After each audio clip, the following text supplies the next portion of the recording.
Hello and welcome back everyone, we Weeb Online, and today I'm going to continue the series What If Naruto and Fu Were Jinchuriki Criminal Part 2. If you enjoyed this video, please give it a big thumbs up, and to watch more videos like this, subscribe to my channel and turn that bell notification on so you never miss an upload.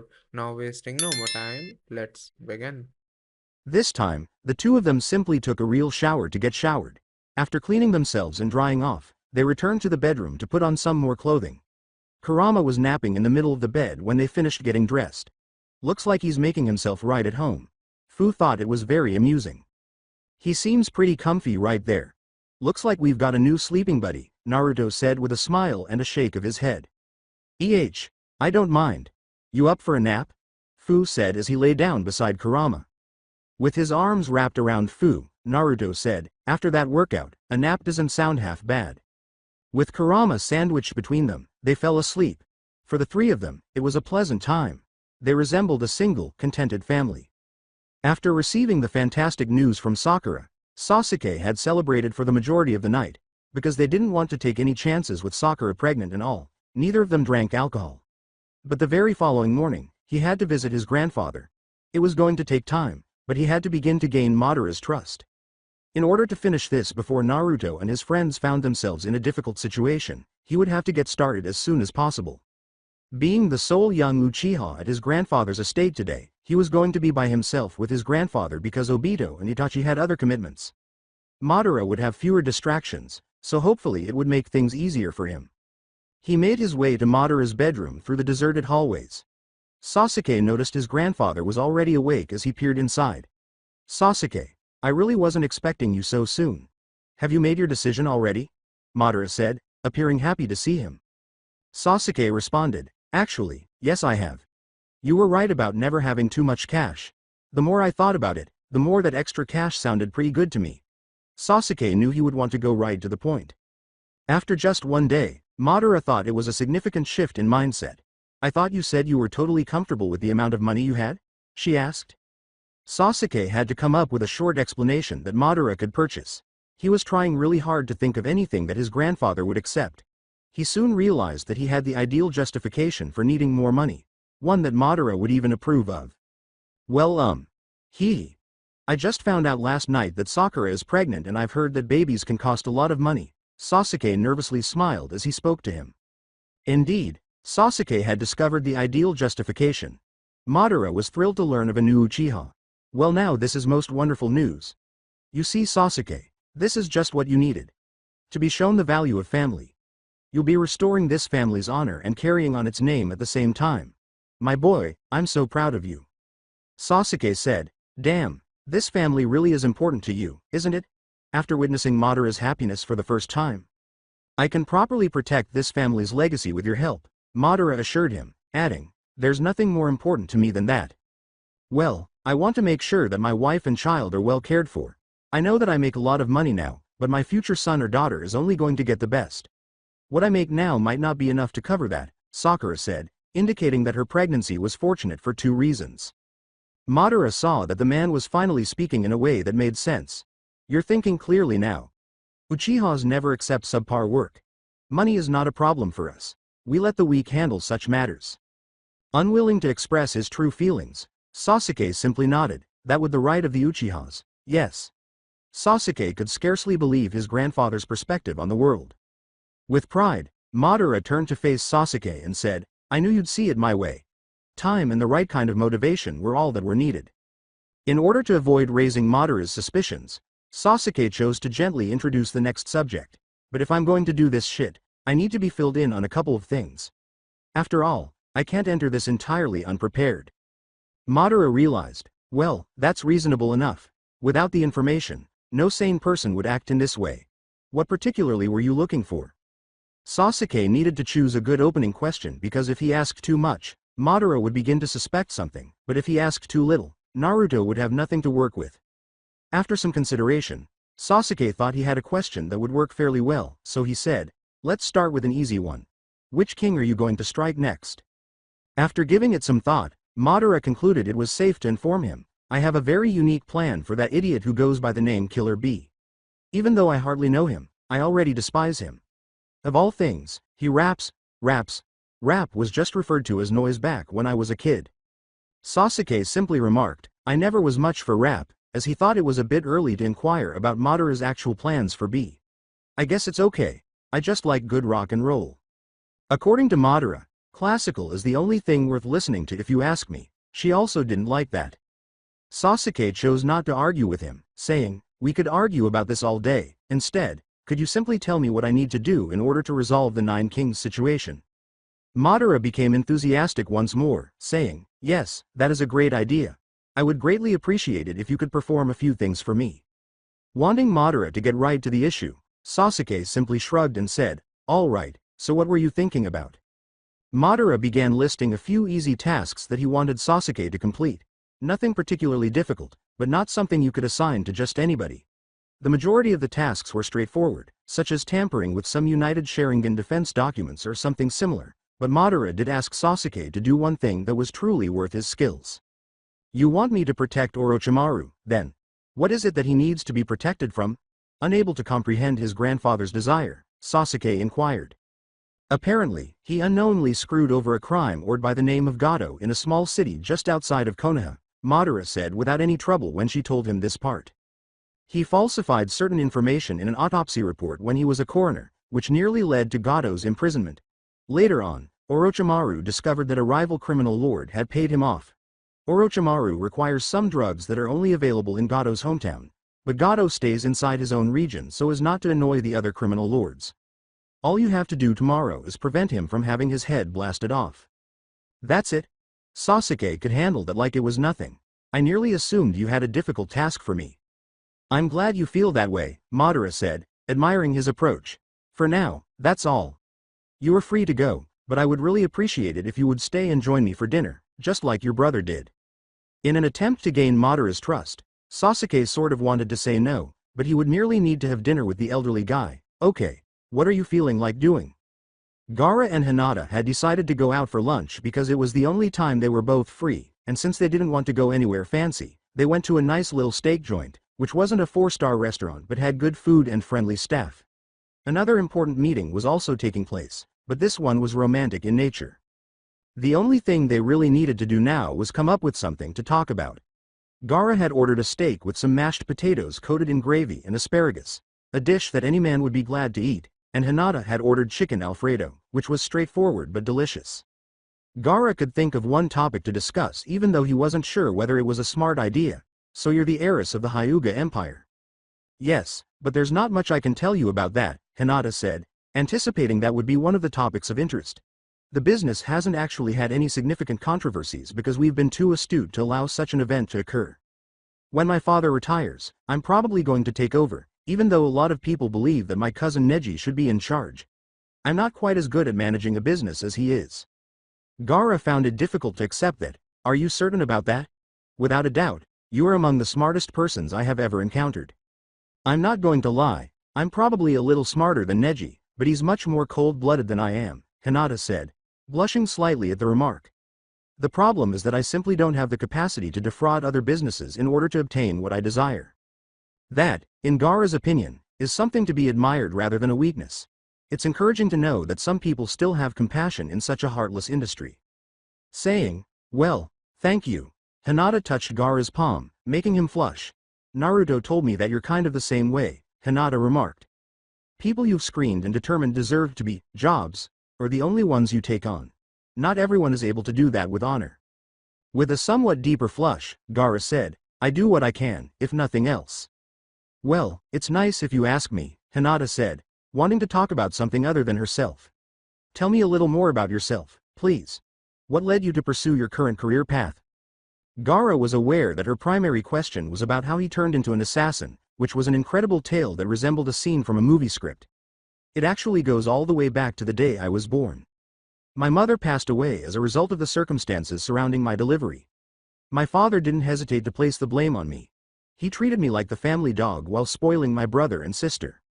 That's terrible, Hinata said, gasping a little when she realized that he had never mentioned his father before. Given how close your brother and sister were, I never would have predicted. It's not something I like to talk about, Gaara told her without seeing the need to do so. In any case, Temari and Kankuro adored me and detested my father's treatment of me. They ended up being the thing that kept me sane during that period. He even started beating me at one point. That proved to be the final straw for my siblings and me. On the edge of her seat, Hinata asked, "So, what did you guys do?" I was only 13 at the time, and my siblings and I sat down to formulate a plan, Gaara explained to her. If my memory serves me well, my father was a Scotchman, and one night as he sat down for his usual drink, Konkuro crumbled up sleeping pills and put them into his drink. We then experimented with making some of the household's electrical outlets unstable. To make it appear as though my father perished in a terrible unintentional fire, we set the house on fire. He never woke up to try to flee because of those sleeping tablets. Gaara, that's an amazing story, but how did it lead to your career as a hitman? Still a little taken aback, Hinata inquired.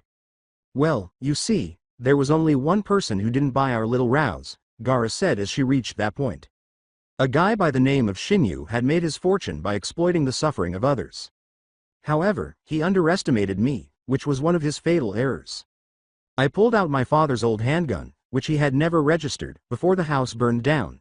I shot him in the head when he tried to blackmail us for the insurance money we received from our father by stopping by the foster home where we had been placed.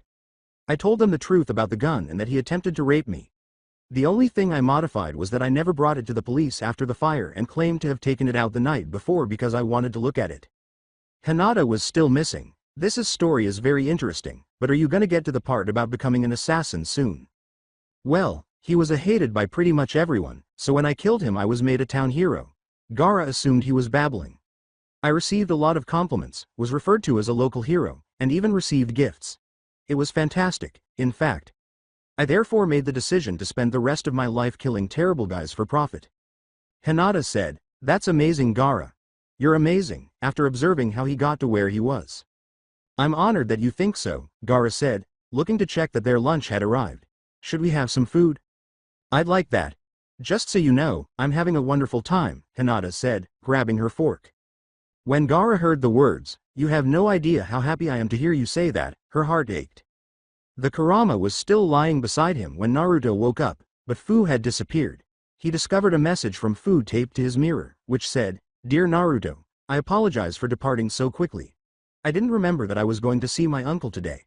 I suppose I'm glad I started leaving clothes here. You appeared to be sleeping peacefully with Kurama, but I was about to wake you up and tell you that I had departed.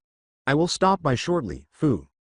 After finishing reading the letter from Fu, Naruto noticed that Kurama was beginning to awaken as well. He approached him, sat beside him, and stroked his fur, saying, "It appears that she will be gone for some time. Since nothing is known about the Madara things either, this seems like a good time to go to your veterinarian. Is that a good sound?" The fox didn't answer because it didn't know what a veterinarian was, but Naruto was going to take him regardless of what the fox said, so he placed his head in Naruto's lap. "Yeah, I think that's what we'll do," Naruto answered. "After changing, I'll go retrieve your collar." The fox had his leash in his mouth, attached to his collar, when Naruto turned back after Kurama leapt from the bed and he began putting on some fresh clothing. Holy crap, just how smart are you? After a few blinks, Kurama placed the leash at Naruto's feet. Naruto snatched it and slipped it around his pet's neck, saying, "Come on, let's go introduce you to some of my friends." The note on the table read, "Fu again. Just wanted to remind you that Kurama is probably gonna be hungry when you wake up." Naruto started to leave his room and head for the door. "Alright, we'll get something to eat and then take you to meet my friends," Naruto said, grabbing the bag and a Tupperware bowl from the cupboard. Even though he didn't have him for long, Naruto already adored this little fox, and he smiled when Kurama yipped joyfully. When Fu handed Naruto his gift, she became so excited that she forgot she had anything else to do. Fortunately, she woke up in time to get dressed and go see her uncle, but she had truly forgotten about her meeting with Kakuzu. The red-haired Sasori and the black and green-haired Pakura were playing with their hobbies, fire and poison, while Hidan was on the phone, murmuring something, and Kakuzu was seated at his desk when she arrived at his office without even knocking. "Sorry, I'm a little bit late, I overslept," Fu said as soon as she entered. "How long have you been sleeping?" "It's the middle of the day," Kakuzu said, raising an eyebrow. "I guess it's not exactly oversleeping, doesn't matter," Fu said, laughing uneasily, "since I accidentally fell asleep. How are you?" With a cigar in hand, Kakuzu said, "Not too bad I guess, been making a pretty good amount of cash as of late." "Sorry, but you don't get to do that while I'm here," Fu said, taking the cigar out of his lips. "I helped Naruto stop smoking, and if I could, I would help you stop as well." Kakuzu groaned and put down his lighter, saying, "All right, so how are things doing with the kings?" "I'd love to tell you about that, but I'm not really supposed to," Fu said as he sat down and tried to think of the right words to use. "Really, Naruto stated that we must keep this information private." A little offended, Kakuzu asked, "Are you implying that you don't believe me?" Fu clarified quickly. "No, that isn't that. Simply put, we can't risk anything being overheard by a third party since we know that there is a spy among us." "Huh, I guess I can understand this." "Well shit, half the reason I had you come here was so that you could tell me about this stuff," said Kakuzu, feeling a little better. "Right now, I'm unsure of what to discuss." "I have something," Fu said, more than capable of coming up with something. "I'm sorry to bother you, but I wanted to know." Kakuzu interrupted, saying, "No, you haven't even," Fu sulked. Kakuzu said again, "No, will you at least?" Fu scowled. Like a broken record, Kakuzu said, "No, just let me finish a damn sentence," Fu cried at last. It was rather amusing to Kakuzu, who said, "I suppose, but you'd better not say what I think you're going to." "Some of the kings are probably going to ask you for money," Fu said, hating to ask him. "I only ask that you provide them the desired amount at the standard interest rate. Simply make it so they are not required to repay it immediately. They just need more time, but you know they're capable." Leaning back in his chair, Kakuzu pondered seriously, I was expecting you to ask me to just give them the money. For example, I'd never ask you to do that, it wouldn't be fair." Fu wasn't that dumb. Kakuzu rubbed his chin and said, "Well, I guess I can give them a one-time deal because the kings have so much power in the criminal underworld. In any case, they are a significant source of business for me." Fu approached her uncle and embraced him tightly, saying, "Thanks Uncle Kakuzu, you're the best." Kakuzu had to give her a hug in return and say, "Yeah, I know." No actual equipment was needed because Naruto was only driving to Kiba's apartment and not to the vet's office. He was just trying to ensure that Kurama would trust Kiba when the time came for the fox to need medical attention. After Kurama had finished his fill and Naruto had called Kiba to warn him they were coming, the two got in the car and drove away.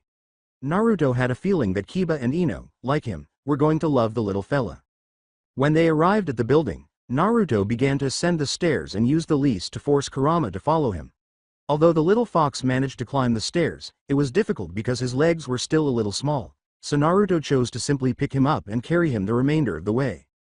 Before Naruto could knock, Ino opened the door, shrieked with delight, and seized Kurama, saying, "Oh, you are just so cute. Kiba informed me of your arrival. Take a look at his gorgeous fur, I adore him. He also has such large eyes." In an attempt to calm Kurama down, Naruto began to scratch him behind the ears. "You shouldn't scream like that, Ino, it makes him nervous," Naruto said. Ino gave the fox a sympathetic glance and said, "Oops, sorry little guy." When Kiba showed up, Ino laughed and Kurama gave her face a quick lick as though to reassure her that everything was well. "She loves small animals," Ino said. "That, in my opinion, is half the reason she initially consented to date me." As Ino joked with him, "That did score you some points with me, yes," he turned to face Kurama and said, "I think it's time for you to meet your doctor." As Naruto watched Ino give his new pet to Kiba, he felt a little uneasy. "Be careful with him," Naruto said. "Because he is so little, he is anxious around strangers." "Don't worry man. I deal with animals smaller than him all the time," Kiba said, smiling at Kurama and flashing his larger-than-normal canine teeth. "I am aware of what to do." When Kurama noticed Kiba's teeth, the animal seemed to trust him more, yapping joyfully and giving the impression that he approved of his veterinarian. Ino felt it would work out well, saying, "Ah, it looks like he likes you Kiba." As the fox responded with play bites of his own, Kiba set him down on the ground and began to play with him, gently tapping Kurama's snout and making pretend snaps at him. "Yeah, I knew that he would," Kiba said. Naruto scratched the back of his head and gazed at the two contentedly, already pleased that he had chosen Kiba as Kurama's veterinarian.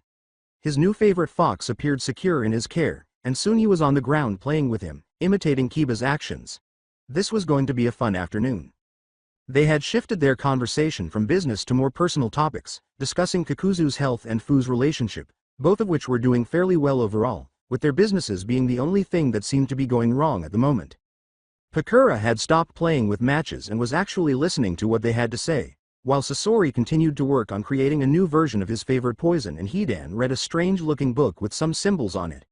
When Fu mentioned that she was thinking about going to one of her favorite restaurants for dinner, Pakura interrupted, saying, Huh, that's the place Zabuza is taking me tonight.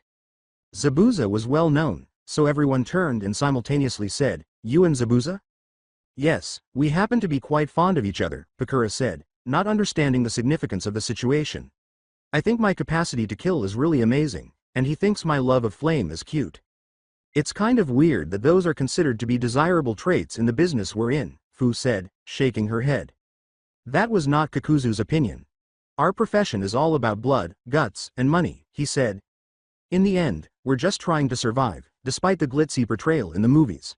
Money just seems to find you if you can make it around here.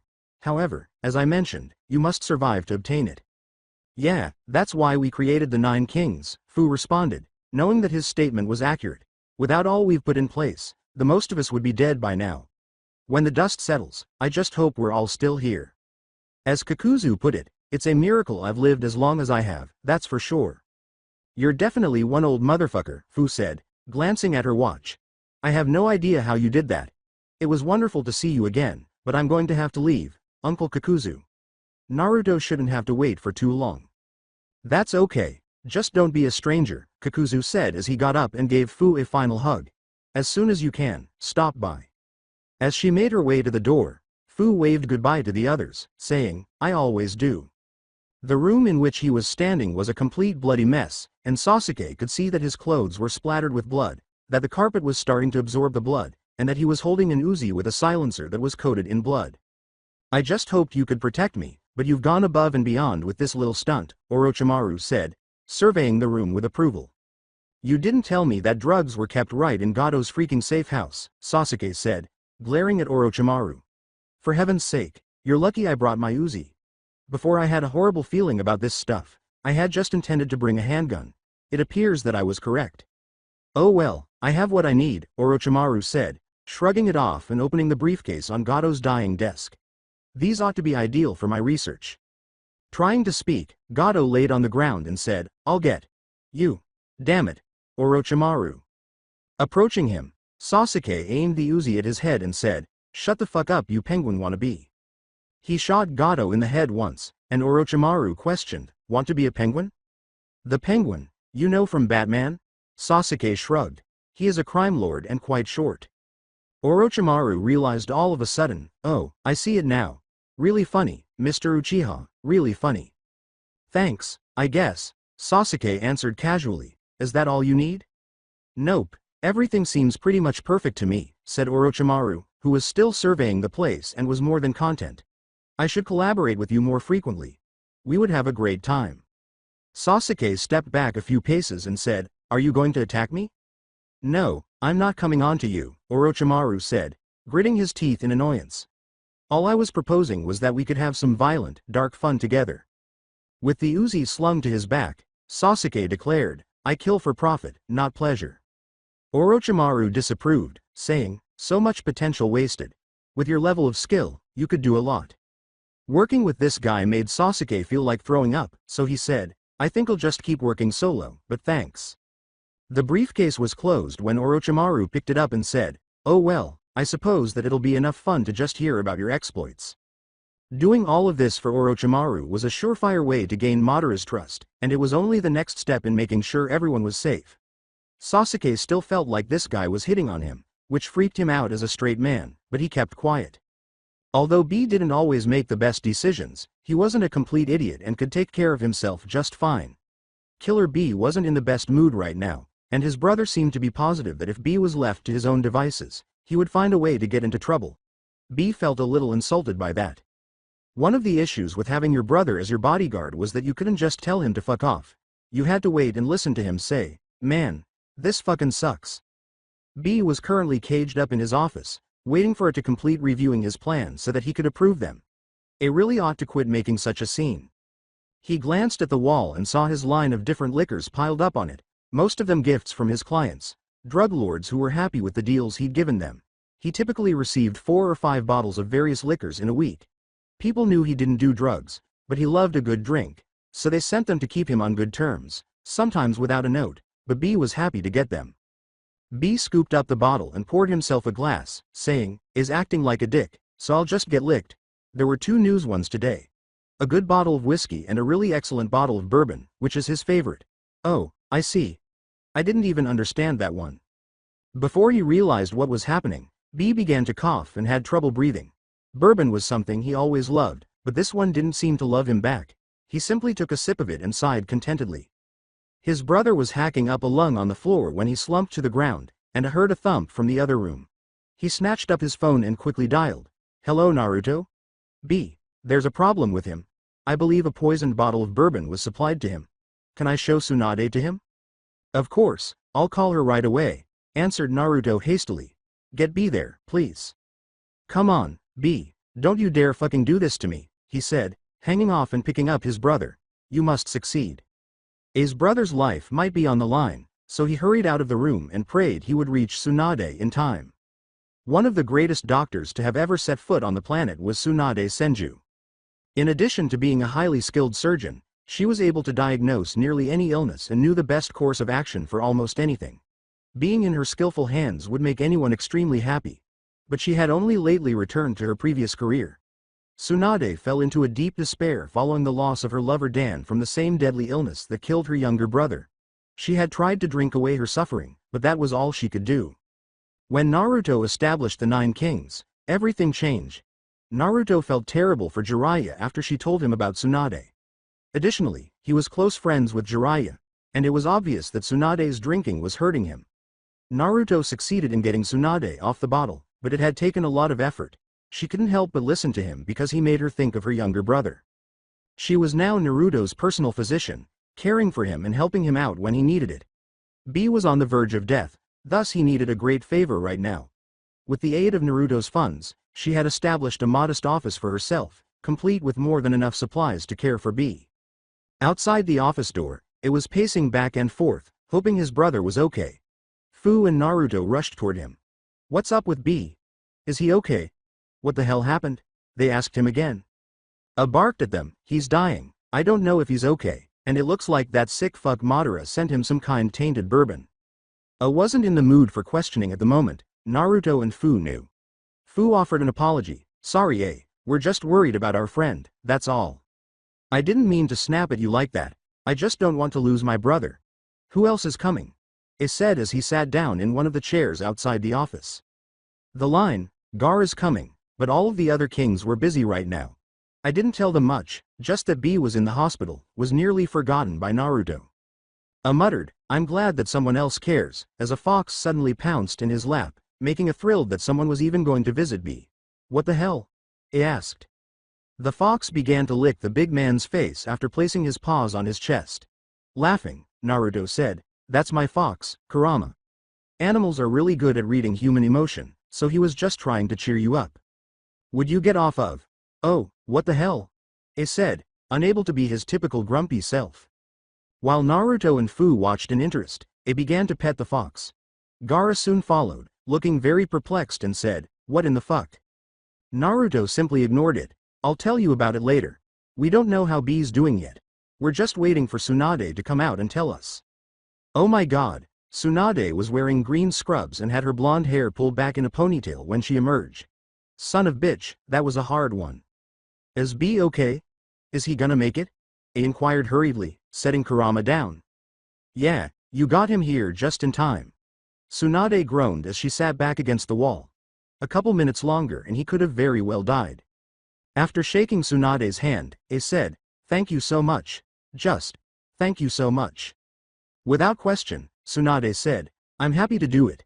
Any friend of Naruto's is a friend of mine. Can I go in and see him? She asked, gesturing to the door. Tsunade grinned and nodded. Of course. He's awake, but I don't know for how much longer. Just don't get him too riled up, he's still a little weak. A was no longer in need of hearing. He went straight inside after opening the door to greet his brother. Like he said, Tsunade, thanks.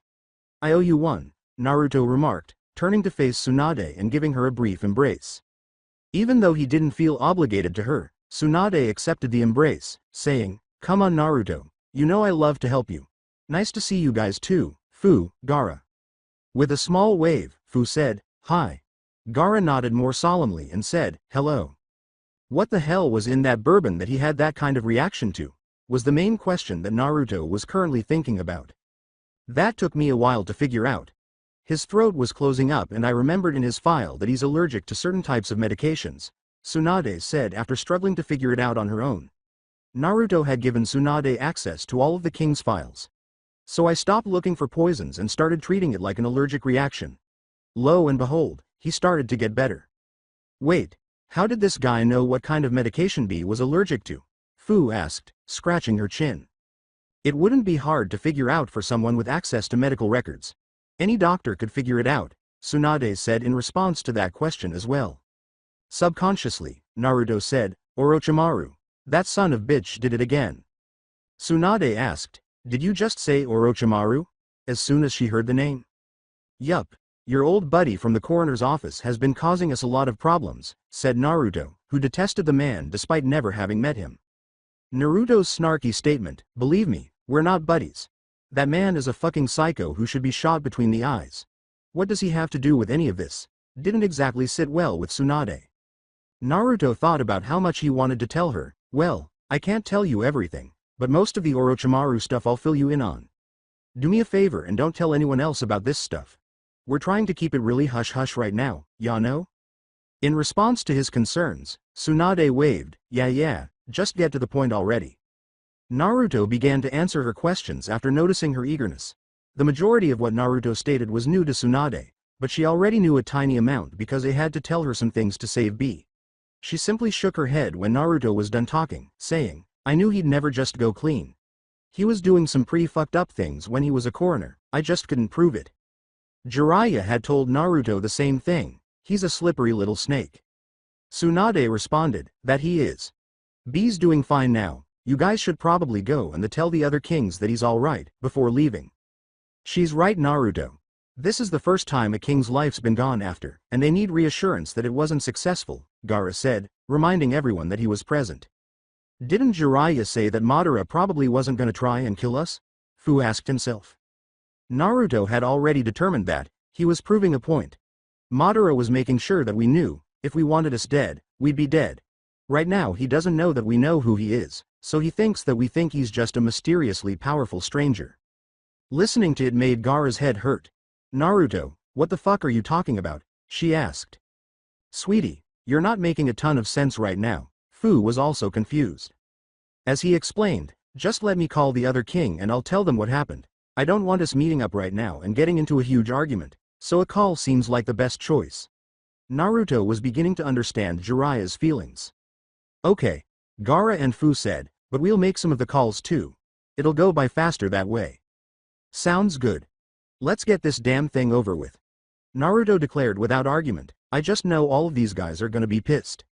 As soon as Kakashi entered the precinct, he realized that the day would not be easy. It was clear to Kakashi that things were about to get tough for him and Naruto because Yamato was on the phone and was quite enthusiastic. He approached Yamato immediately after he hung up, saying, Kakashi, you're not going to believe this. I think I've got something that could lead me to how I'm gonna take down Naruto. Taking a drink of his coffee, Kakashi groaned slightly in frustration and said, damn it Yamato, how many times do I need to tell you? Drop this thing already before you shoot your own career in the head. Yamato continued to smile. You've gotta hear what I've got to say first. I just got off the phone with a friend of mine and he said that Naruto went to visit a suspected drug dealer named Killer B. Maybe he's using or maybe he's dealing, but I'm sure Naruto involved somehow. Kakashi raised his hand and struck Yamato on the back of his head. I've said it once and I'll say it again. Drop it, you keep going off from ifs and maybes. You've brought that guy in so many times that any jury would be sure you've got a personal vendetta against him. Thanks to you, we'll need mountain of evidence just to have a chance at convicting him. But, Yamato attempted to protest. He said, no, go find another case to work. If you keep up this shit with Naruto, you're going to get kicked off the force and I'm not going to help you if you do. But Kakashi wasn't interested. Although Yamato wanted to continue protesting, he decided against it. It was simply too pointless. Ren approached Kakashi from behind after he had left, saying, you were awfully hard on him. Kakashi grumbled, I'm just trying to protect him and Naruto. I've got both of their best interests at heart. Fair enough. So Naruto's at the hospital, Ren said, acknowledging that it was true. He's at the hospital. Why am I just finding out about this now? I swear, if Madara did anything to him, Kakashi said without waiting to hear anything. She had started that incorrectly, as Rin could tell. Whoa, slow down Kakashi. He's just there to visit me. I guess Yamato wasn't clear about that part. No, he wasn't. Don't fucking scare me like that, Rin, Kakashi said, almost having a heart attack. Sorry about that. Geez Kakashi, I've never seen you get that worried before, Rin said with a hint of regret. Well yeah, said Kakashi, rolling his eyes, I thought Naruto might be hurt. It was like it was happening all over again. The final line, what was happening all over again, was captured by Rin. Upon realizing that he had overspoken, Kakashi answered, nothing, I was just talking to myself. It's not nothing, Kakashi. Tell me what you meant by, it was like it was happening all over again. Rin couldn't let this go. Come on Rin, you know what I'm talking about. My father, my captain, and Obito, 3 of the most important people in my life, have all gotten hurt. It seems to follow those that are around me. Kakashi wanted to try to talk his way out of this one, but he knew better than to try that on Rin. I know Obito didn't get physically hurt, but I still feel like his life was ruined because of me. This side of Kakashi was new to Rin. Wow, you really feel like that stuff was your fault, don't you? Rin asked. Kakashi noticed a rather obvious trend, of course I do. That's the whole reason I didn't take Naruto right off the bat. My father killed himself and Minato was blown the hell up. I didn't really have a good father track record. Rin said, Kakashi, why didn't you just come and talk to me about all this? I'm sure we could have worked something out. Rin thought the entire situation was crazy. Kakashi thought that was improbable. Yeah, I'd tell you that I'm a horrible person who gets everyone around him hurt. That seems like a real good idea. Rin lightly slapped Kakashi's head and said, you're not a bad person, you're just an idiot sometimes. Kakashi began pulling out his cell phone. Fair enough I guess. I've gotta call Sasuke and get an update. It's been a couple of days, so hopefully he's made at least a little bit of progress with the whole Madara thing. It was impossible for Rin to stop him from saying, you do that. Hopefully we'll get some good news from him. Kakashi mumbled, like maybe that we can put a bullet in that crazy old fuck's head, as he began to dial. With only a few days to spare, Sasuke told Kakashi everything he could when he called, which was a startling lot. Madara had clearly warmed up to Sasuke a bit and was quite happy with his work. However, Sasuke was still too uneasy to ask Madara where the information was. He still had a ways to go, but it was a decent start. They didn't talk on the phone for too long because Sasuke was meant to go see Madara again and Kakashi didn't want his phone to be seen for too long. He asked Sasuke for something else, and the young guy gladly obliged. Anything to keep things moving in their favor. Sasuke soon found himself strolling through Madara's mansion's deserted hallways. Once he located Madara, he had previously prepared a few words to say to him that would boost his inflated ego. His head grew even larger than it had been, for that was the only way to reach Madara. Madara attacked Sasuke as soon as he entered his chamber, saying, there you are, Sasuke. I must say, you did very well. If you keep this up, we'll have the kings taken down in no time. That would be the point of all this, so didn't you say you had some kind of job for me? Sasuke said, fighting to prevent his eyes from rolling. Madara smiled at him. Right to the point, I like it. Yes, I've set up another task for you to complete. You see, money is no longer going to be an issue for the kings, we're going to have to focus on the physical attacks from now on. How do you know money is no longer going to be an issue for them? Was the question Sasuke had to ask. Madara decided to clarify that. Fu is apparently the niece of a famous black market moneylender named Kakuzu. He's agreed to extend his usual due date for the kings at Fu's request. They'll still pay him back, he's just giving them more time than he usually does. Sasuke realized he had the chance to pose a crucial query. How in the hell do you know all of this? As he considered whether or not to tell his grandson the whole truth, Madara said, I've got a mole who's telling me all of this. Sasuke chose to take a calculated chance. Who the hell were you able to turn that knew that much? I thought Naruto's organization was all secretive and shit. You've gotta be pretty damn smart to pull that off. You see, the beauty of it is, my mole's not even actually in the king's organization. Sasuke's strategy to boost Madara's ego was successful, as he simply had to boast after hearing that. Wait a minute, how could someone not in King's organization know that much? Sasuke began to inquire and then remembered something. Kakuzu. Fu must be telling him things and one of his men is overhearing it or something. That's how you've gotten all this info. The fact that Sasuke had worked it out astonished Madara, who said, Kakuzu would never turn on his niece, but one of his men is more than willing to, for the right price. Though he wasn't foolish enough to inquire, Sasuke wanted to know exactly who it was. Madara would get skeptical about that. As soon as he could, he would give Kakashi a call and instruct Kakuzu to begin examining his soldiers. Man, that's all pretty genius. Anyways, back to the matter at hand. What did you want me to do for you this time? Was the rouse he needed to maintain with Madara for the time being? Madara had a unique idea for this one. This one is for that bitch Yugito. I had to deal with her back when I worked in the business world, and she's one of the most insufferable people I've ever met. She was always certain she was right, screwed me over at every chance she got, and had an ego that was bigger than her actual company. Have you ever had to deal with someone like that? In order to avoid difficulty, Sasuke kept his thoughts to himself and said, no, not that I can think of. Yugito was truly disliked by Madara. Thanks to your work with Gato, I've got something perfect set up for her. I'm assuming that you left no physical evidence at the crime scene. That he would even inquire, I'm more than good enough not to leave anything behind. What does Gato have to do with Yugito? Nearly infuriated Sasuke. Madara gave a wicked sneer. Gato did some work with Yugito for some of his more legal business ventures. Thanks to their business relationship, I've got just what I need to screw her over. Sasuke was uneasy about this, but he had to follow Madara's instructions. Sounds good. What do I need to do? He asked. Zabuza was waiting for his date to show up at the restaurant while Sasuke was busy finding out who he had to fuck this time. Pakura and Zabuza had started dating under circumstances that were most obviously not typical. All of this began a month ago when a Yugura employee borrowed money from Kakuzu and was utterly unable to repay it. Yugura still needed the man, but Kakuzu was going to tear his heart out the way he had to everyone who didn't pay.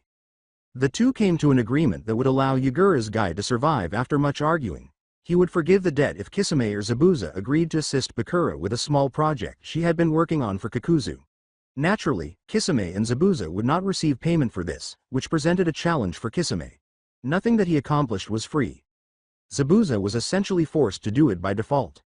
On Kakuzu's directions, Pakura was going to set fire to a loan shark's building. The owner, a fool, had the audacity to open such a restaurant in Kakuzu's domain. Because Pakura loved everything related to fire, he had no trouble taking care of it, but in order to shoot down a handful of the guys who would be in Pakura's path, he needed some muscle. No one is really tough. It would only be inconvenient if Pakura had to remove them and attempt to start a fire that was untraceable to her. Zabuza entered the picture at that point. He would simply murder the men and let Pakura handle the rest. Everything went smoothly. It almost went a bit too well, in fact. Pakura was astounded by Zabuza's skill to kill a man without making any noise, and Zabuza couldn't help but see the gleam in her eyes when she set the house on fire. He asked Pakura out to dinner without giving it much thought, and the two became even closer. After spending a night in bed together, the two began dating. When Zabuza arrived at the restaurant and sat down at the table with her lover, she said, "Hello Zabuza, I'm sorry I'm late. There was a building burning on my way here and I got rather distracted." "Haha, that's my little firebug, so how've you been?" Zabuza ought to have realized. "Same shit, different day." Pakura shrugged, "You know how it is." Zabuza wasn't feeling that way today. "I wish. Yugura borrowed money for Kakuzu, but he didn't borrow enough to pay for me and Kisami's services. He said that he only wanted to take out enough to pay for what he absolutely had to. What an asshole. I swear, if there was a job out there for me that would pay even close to what Yugura usually does, I'd blow his head off in a second." Because she admired Kakuzu so much, Pakura was unable to empathize with him. "Maybe you'll get that chance one day. I love my job." "Well yeah, you get to do what you love and your boss treats you good. Mine is a fucking selfish nutjob," Zabuza said with a slight sneer as he took a sip of his drink. Pakura cracked a smile. "My boss is the best of the best. He lets me do almost anything that I wish, as long as it doesn't come back to bite him in the ass later." "I'll tell you one thing," Zabuza said, raising his eyebrows slightly. "I'd like to bite that tight little ass of yours." Pakura giggled and blushed a little. She said, "Maybe later, if you're lucky," as her phone rang. After pulling up, she texted back, "Or maybe not." Zabuza said, "Oh come on, what's wrong now?" with a rather heartbroken expression. "Kakuzu wants to see me right away. He says that it's super important. No way I can let him wait," said Pakura, who appeared rather upset. "Great, so another thing doesn't pan out today. Zabuza simply couldn't find a break today. I promise to come over later and work all that stress out of you. How does that sound?" Pakura said as she got up to depart, kissing him on the cheek first. The words, "Now that's more like it. Drop by my place whenever you like." Greatly improved Zabuza's mood. Pakura responded, I always do, and turned to leave. This was the most irate Kakuzu had ever been in his life. There was more anger in his blood than he even realized he was capable of feeling. He had been deceived by one of his men. Of all people, were they unaware of his identity? He was among the most significant figures in the entire Konoha criminal community. They have no right to try to play him that way. 15 minutes before, Naruto had called him, and it seemed that his mole had succeeded in persuading Madara to acknowledge that Kakuzu's company was the source of the leak. He actually realized that it made perfect sense. After all, no one would consider looking at his people. Pakura knocked on the door and opened it while he was pacing his office furiously. Hey Kakuzu, is this a good time? She asked, sticking her head inside. No, but come in anyways, Kakuzu bleakly said. Despite her limited ability to read emotions, Pakura was able to deduce Kakuzu's anger with ease. What's so important, sir? You seem pretty pissed off about something. Pissed off? I'm way beyond pissed off. Kakuzu slammed his hand against his desk. After stepping back a few paces, Pakura said, Okay, I get the idea. What the hell happened? One of my men fucking betrayed me. They listened in on what Fu and I were talking about and sold the fucking information to people who are after Fu. Kakuzu said, snatching a lamp off his desk and smashing it. Wait, are you saying that you think it's me? Nervously asked Pakura. Kakuzu expected that to be her first inquiry. Of course not, if I thought it was you I would have killed you already. You weren't here the day Fu told me about that art, so there's no way you could have been the one who sold me out. Pakura became more composed. Oh thank God, I'd like my heart to stay in my chest. So if not me, then who? Kakuzu had carefully considered all of this. The only people who knew enough to pull all this off were Hidan and Sasori. Problem is, I have no clue which one it was. Neither of them have given me enough of a reason to trust them, but they haven't said anything that would make me think they're traitors either. I've got nothing to work with here. Why did you call me? What do I think I could do about all this? Pakura asked, feeling a little sorry for him. Kakuzu trusted her implicitly. Both of those men are worth a hell of a lot of money. If I just killed them both, it would take me ages to replace them. They wouldn't admit anything if I just interrogated them, and it'd cost me money if I tortured them, mainly because I'd have to pay for the one who survives hospital bills. Pakura was aware of that. When Kakuzu needed information from someone, he didn't mince words. Are you saying that you want me to investigate this and I find out if it was Sasori or Hidan? He said. She would figure everything out, Kakuzu thought. I want you to find out which one it is and kill them. I've just got one question, said Pakura, looking delighted. As Kakuzu anticipated her question, she said, yes, you can burn them to death. That's all I need to know. I'll burn the shit out of the bastard, said Pakura with a pleased smile. Sounds perfect. I'm assuming that you'll be able to figure out who it is on your own. I've got some things of my own I need to work on, so I can't help you much. Kakuzu knew he had made the right decision since he wanted this individual to suffer. Pakura wasn't in need of assistance. I'll be able to figure out who it is without any problem. They won't even know I've got them figured out until I'm standing next to them with the match. With a slight improvement in his mood, Kakuzu said, that'll work out just fine. That's all I need from you for now. I hope that I didn't take up too much of your time. Zabuza was probably still up, Pakura recalled, saying, no, it's fine. I can still salvage the night pretty easily. I'll see you later. As she walked away, Kakuzu waved, okay, see you later. Hey Zabuza, you still feel like meeting up tonight? Pakura phoned Zabuza as she became ready to depart. Do you even have to ask? Meet me at my place in like 15 minutes. I'll give you a workout you'll never forget, Zabuza said more or less out of habit. Pakura cautioned him, I'll be there soon. We'll see who works out who, before hanging off. The evening was still going to be enjoyable. By the following morning, Naruto was at last beginning to feel as though he was getting ahead of Madara. A major triumph would have been achieved if they had managed to pin his mole down. They might actually be able to fool Madara into screwing himself over if the mole wasn't present to watch and provide him information. He was going to see Jiraiya for that reason. After Madara's mole was removed, Naruto hoped the elderly guy could advise them on what to do. Although Naruto had some wise counsel, it couldn't hurt to get Jiraiya's take on anything. As usual, he arrived at Jiraiya's residence and knocked on the door. But Jiraiya took a little longer to respond than usual. Naruto was anxious since it was taking him longer than it should have. Has his surrogate grandfather passed away? Jiraiya answered the door at last, but his appearance wasn't quite right. Damn it Naruto, why do you gotta knock so hard? He said, massaging his head as though he was in excruciating pain. "Shit man. Did you get drunk last night?" Naruto asked, assuming he was suffering from a headache and appeared somewhat queasy. Jiraiya snarled and gestured for Naruto to enter, asking, "Did you figure that one out all on your own, genius?" Naruto had not seen Jiraiya in this state in a long time. "What did you get drunk for? Something happened last night?" he asked. After pouring himself a cup of coffee, Jiraiya said, "Don't you remember what's coming up? Oh, did you want a cup?" Naruto said, "Thanks, that'd be great. What's coming up?" He could use some coffee. "It's almost October, kid.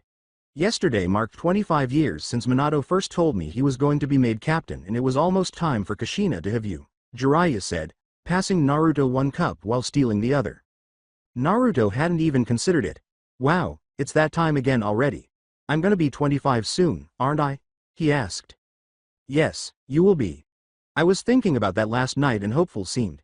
He was gonna change everything. Now he's just gone. And everything's gone to hell," Jiraiya said, taking a sip of his coffee in the hopes that the caffeine would calm him. In an attempt to lift his spirits, Naruto said, "Oh come man, it's not all bad. We're finally starting to get Madara back a little bit. Everything's gonna be fine soon." Jiraiya continued to drink his coffee. "That's not what I meant, kid. I was talking about you and Kakashi. You're a fucking crime lord and he's a dirty cop for shit's sake. Minato wouldn't have wanted any of this and he'd hate me for letting it happen." It made Naruto feel a little guilty when he said, "Come on, you know that I'm happy. I've got you and Kakashi, and Ren a little bit too. I'm worried about the kind of person you are. Minato fought and died to stop the very thing you're becoming. How am I supposed to feel about that?" Jiraiya mumbled as he peered down into his coffee cup. "I really don't know," Naruto candidly replied. "This is just who I've kind of become. The only way I've ever been able to find success in this world is through crime. It's all I know how to do. Doesn't mean that I feel any better. I could teach you, ya know. I could help learn how to get out of that life," Jiraiya said, aware that this was the reality.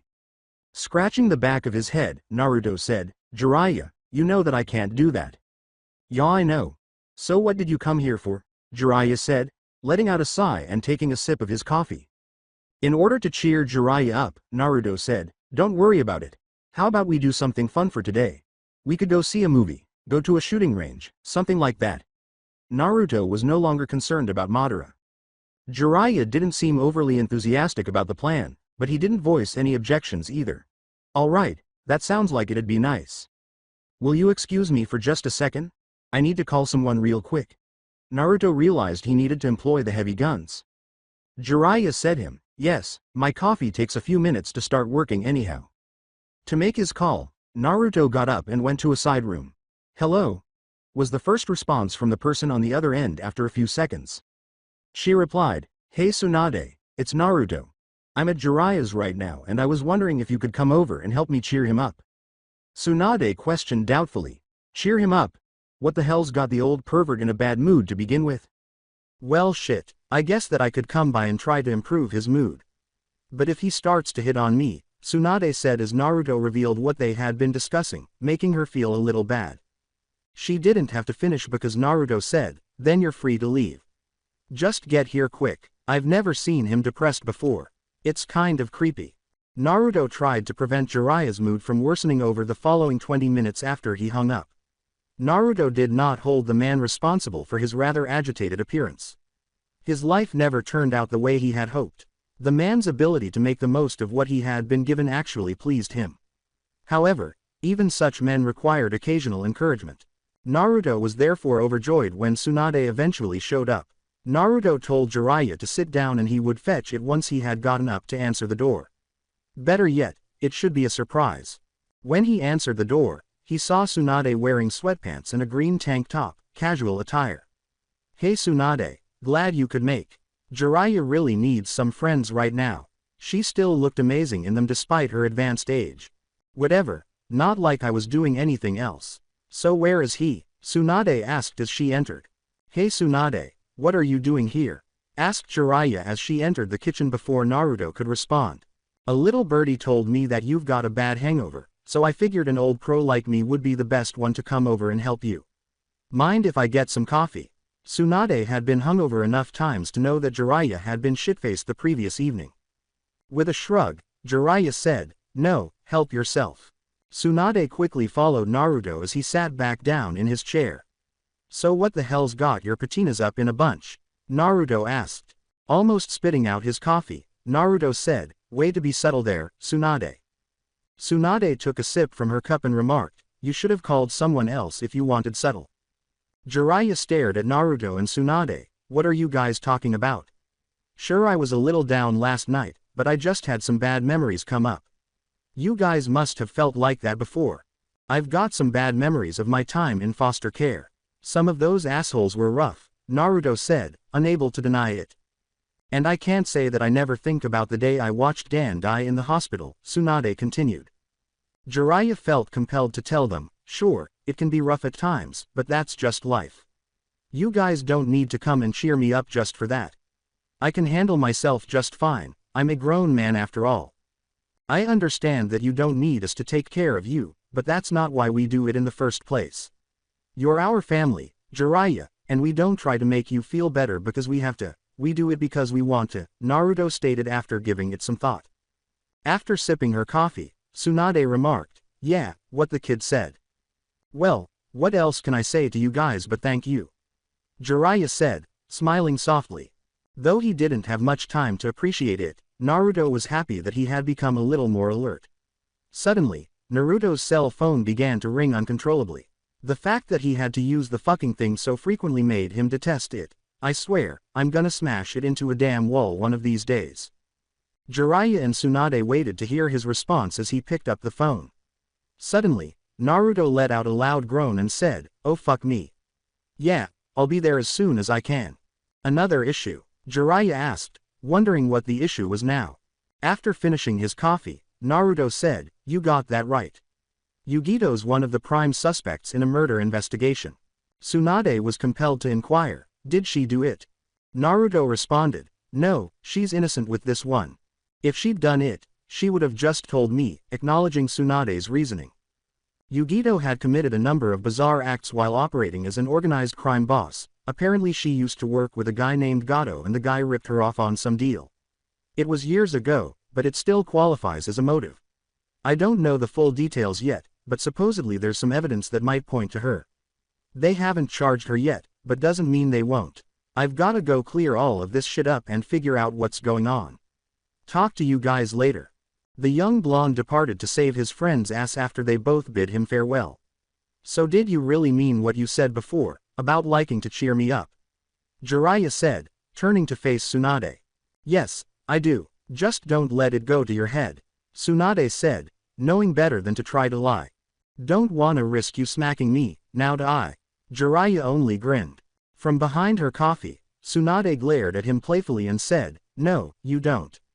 Tsunade gazed at Jiraiya as if she was waiting for something as they sat there in silence for a short while.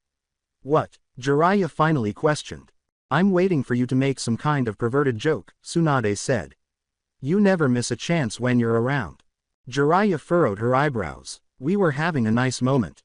You came all this way just to cheer me up and we had a great little chat. I just didn't want to ruin it for once. For a few seconds, Tsunade had a stunned expression. The man's twisted nature was truly under control. Tsunade, what are you doing? She asked, taking Jiraiya's hand and guiding him away from the table after pondering something for a short while.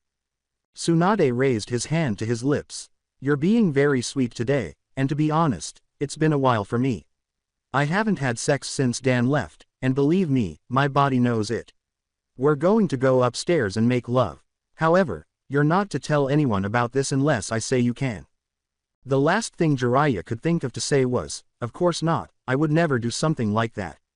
He was being honest, and Tsunade knew it. I know that you wouldn't. Now come on. Is this like a one-time thing, or what? Jiraiya asked aloud as she led him on. With a cheeky grin, Tsunade said, who knows? Maybe if this goes we'll make it a regular thing. Challenge accepted, Jiraiya said as she lifted her up in bridal style. Since this was the closest Yugito had ever come to going to jail, and for a crime she hadn't even committed, she wasn't sure how to feel about it all. Yes, she and Gato had previously had issues, but that was a long time ago. He cost her $50,000, which at the time was a significant sum of money. She wouldn't even go out of her way to pick up $50,000 now. Damn it, How could she show that she didn't kill him? She was puzzled when someone unexpectedly entered her workplace. Who the hell are you? What gives you the right to burst into my office? Yugito asked, referring to a stunning woman with long black hair that he believed she had previously seen with Naruto. My name is Kurenai Yuhi and Naruto sent me. From this point forward, I'm your attorney, she said, placing her briefcase on a desk close by. Yugito sneered, I already have a great attorney. Not like me you don't. Sorry if I'm being frank here, but time is of the essence. I need you to tell me all of the evidence that they have on you right now that could connect you to Gato's murder, Kurenai said, opening the suitcase and beginning to thumb through it. Being unable to negotiate, Yugito tried to recall, they said they had some emails and bank statements that could have pointed to me paying a hitman. Circumstantial at best. The only motive they got is the money from back when you worked with Gato, correct? Kurenai wrote that on a piece of paper. That's the only time I've ever talked to the guy, so yeah, Yugito said with a stupid nod. Kurenai asked, is that all, or is there more? As her confidence grew, Yugito persisted in attempting to think, I don't know, the cops who talked to me wouldn't tell me shit. It was like talking to a wall. Kurenai understood what she was saying, they didn't tell you anything that you didn't already know. That's how they do it. Give nothing, take everything and all that shit. If this is all they've got and they're just bluffing, you're safe. If this isn't a scare tactic and there's more, we could be in for trouble. My boyfriend, Asuma Sarutobi, should be able to help me out with some of what I need. That's all I require from you right now. Thanks for your time. Kurenai literally fled the room before Yugito could ask any more questions. This woman wasn't one to play around. She completed anything she set her mind to. As she walked out of the room, Yugito could only think of one thing to say, holy shit. As Naruto spoke to Kurenai on his phone, his dissatisfied voice reverberated throughout his deserted apartment. Although yesterday had been a difficult day, Naruto appeared to have resolved everything. Kurenai had called Kakashi to find out what little information they had about Yugito. It seems that Madara had Sasuke place some old records pertaining to Yugito and Gato directly on the police officer's lap. It was sufficient to pique their curiosity in Yugito and attempt to force her to overplay her hand. In court, Kurenai may tear everything they own to pieces. Then there was Madara's mole, which Kakuzu claimed to be investigating at the moment. It would be ideal if he could locate him quickly so that the kings could begin to attack a bit more. It seems that Pakura was going to put in a lot of effort to find the appropriate man before flaming the motherfucker. She would need to make it appear as though it was an accident, but with a few investigators, assistants, that wouldn't be too difficult. Of course, there was still Sasuke, who was still attempting to gain Madara's trust enough to allow him to give up the damn information he had about the kings. They would be able to stop the chaos after they dealt with the mole and obtained Madara's blackmail information. In addition, Udakata made fun of him for his prostitutes, refusal to go to work because they were too scared of being killed or anything. Naruto had a lot on his plate. After completing his calls, Naruto tossed the unused phone on the counter. He massaged his eyes and plopped down on his couch, saying, this is way too much shit for one guy to deal with. The sound of a key being inserted into his front door alerted him to the presence of Fu. It had to be her because Fu was the only one who possessed a key to his apartment. Hey Naruto, you look kinda tired today. She entered the room wearing her typical white dress shirt and skirt, leaving enough buttons undone to make her appear more alluring. You don't know the half of, Naruto stated to her, I've had so much crap to straighten out these past few days, between the king's problems and Madara's attacks, it's been fucking maddening. So you've been pretty busy? Asked Fu as he approached and took a seat beside him. It seems like I'm lucky if I get even an hour or two a day to relax. It's fucking frustrating, Naruto said, having been somewhat busy. Poor guy, Fu said, giving her boyfriend a sympathetic shoulder rub. You need a day off to relax and enjoy yourself. Like having the day to do anything you want. Quote. Yeah, but I've got too much shit to just try and take a day off to do what I want, Naruto said, feeling as like she was mocking him. I am currently under pressure from the other kings to fix all of this mess for them. Well, you're not going to fix it overnight, Fu said, forcing him to look her in the eyes with her hands. Simply take the day off. In any case, there's not much you can do at the moment. For me, please, Naruto. Quote. At first, Naruto tried to respond, I don't know Fu, it's just, even though he didn't think he could refuse that. It's one day Naruto, Fu said, stopping him with a deep, passionate kiss that she knew would silence him completely. Eventually, they had to part ways. One day, they will live without you. Switch off your phone and unwind. It appears that he does not want you to leave either, Kurama said as he padded into the room, jumping on the couch and between Naruto and Fu. How are you going to refuse him? Quote. All right, but only for one day, Naruto moaned after glancing at them with wide eyes. Fu put her arms around him and grinned, saying, that's all we ask. When it came to investigating Sasori and Hidan, Pakura struggled to decide where to begin.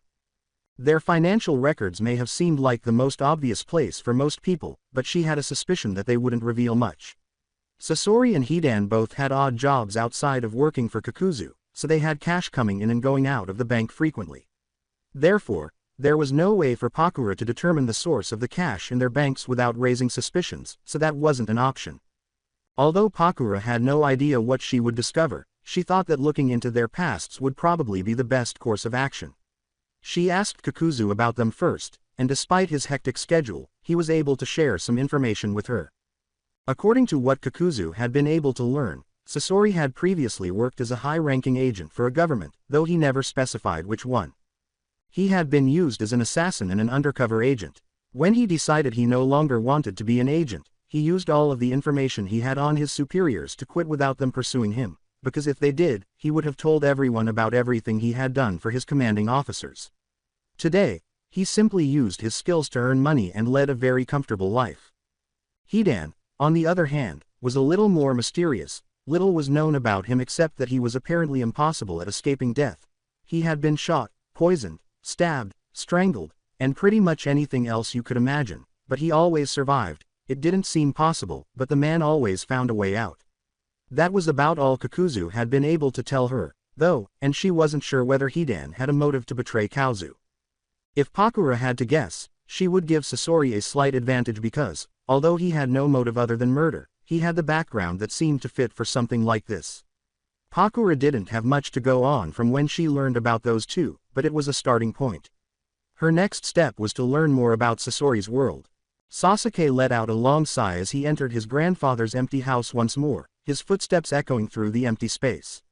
It was a depressing experience to enter this place, and the only person he could possibly see was that elderly, insane man who only wanted to use his abilities for his own messed-up purpose. It had been frustrating for Sasuke to come here day after day to fulfill Madara's orders, but he accepted it because it was for Naruto. When he arrived at his grandfather's room this time, he heard two voices conversing and the door was closed. Thinking it would be foolish to knock, he opened it and entered, and sure enough, Orochimaru was with his grandfather. Hey Orochimaru, what's up? Quote. When the black-haired man entered, Orochimaru grinned and said, hello, Sasuke. I'm merely giving Madara his regular prescription and checkup. Maybe you can persuade him that I'm not attempting to make him into a pincushion, as he describes it. Well, look at how many of those damn needles you've put into me, Madara said, frowning at Orochimaru's sarcasm. In any case, why are you giving me that shit? As it is, I'm not going to survive for very long. Yeah, but you want to live long enough to see this whole Nine Kings thing come to fruition, don't you? Sasuke would have loved it if Madara had simply murdered over now, but then the crap would hit the fan. Quote. All right, let's just get this shit over with already, Madara said, gritting his teeth. Orochimaru chose to talk to Sasuke as he administered the subsequent shot to Madara, saying, so Sasuke, I heard something interesting about you yesterday. What is that, really? Although he didn't really care, Sasuke inquired, mostly to avoid upsetting his grandfather. I heard that you actually went to high school with the leader of the Nine Kings, Naruto Uzumaki, Orochimaru said, eager to see how Sasuke would respond. Everything, including the same graduation class. Madara abruptly became very interested in the talk as Sasuke felt his blood run cold, saying, well, this is news to me. Sasuke, why didn't you tell me about this earlier? Quote. Sasuke had to stop himself from hurling a curse at Orochimaru at that moment. This could be a serious problem. I really didn't see any reason to, he said. Since then, I haven't actually spoken to him, even though it was years ago. Hell, I nearly forgot that we were classmates in high school. You might not be friends now, but I heard you were rather chummy back in your younger days, Orochimaru said, unsure if Sasuke was telling the truth. How are you two doing? Quote.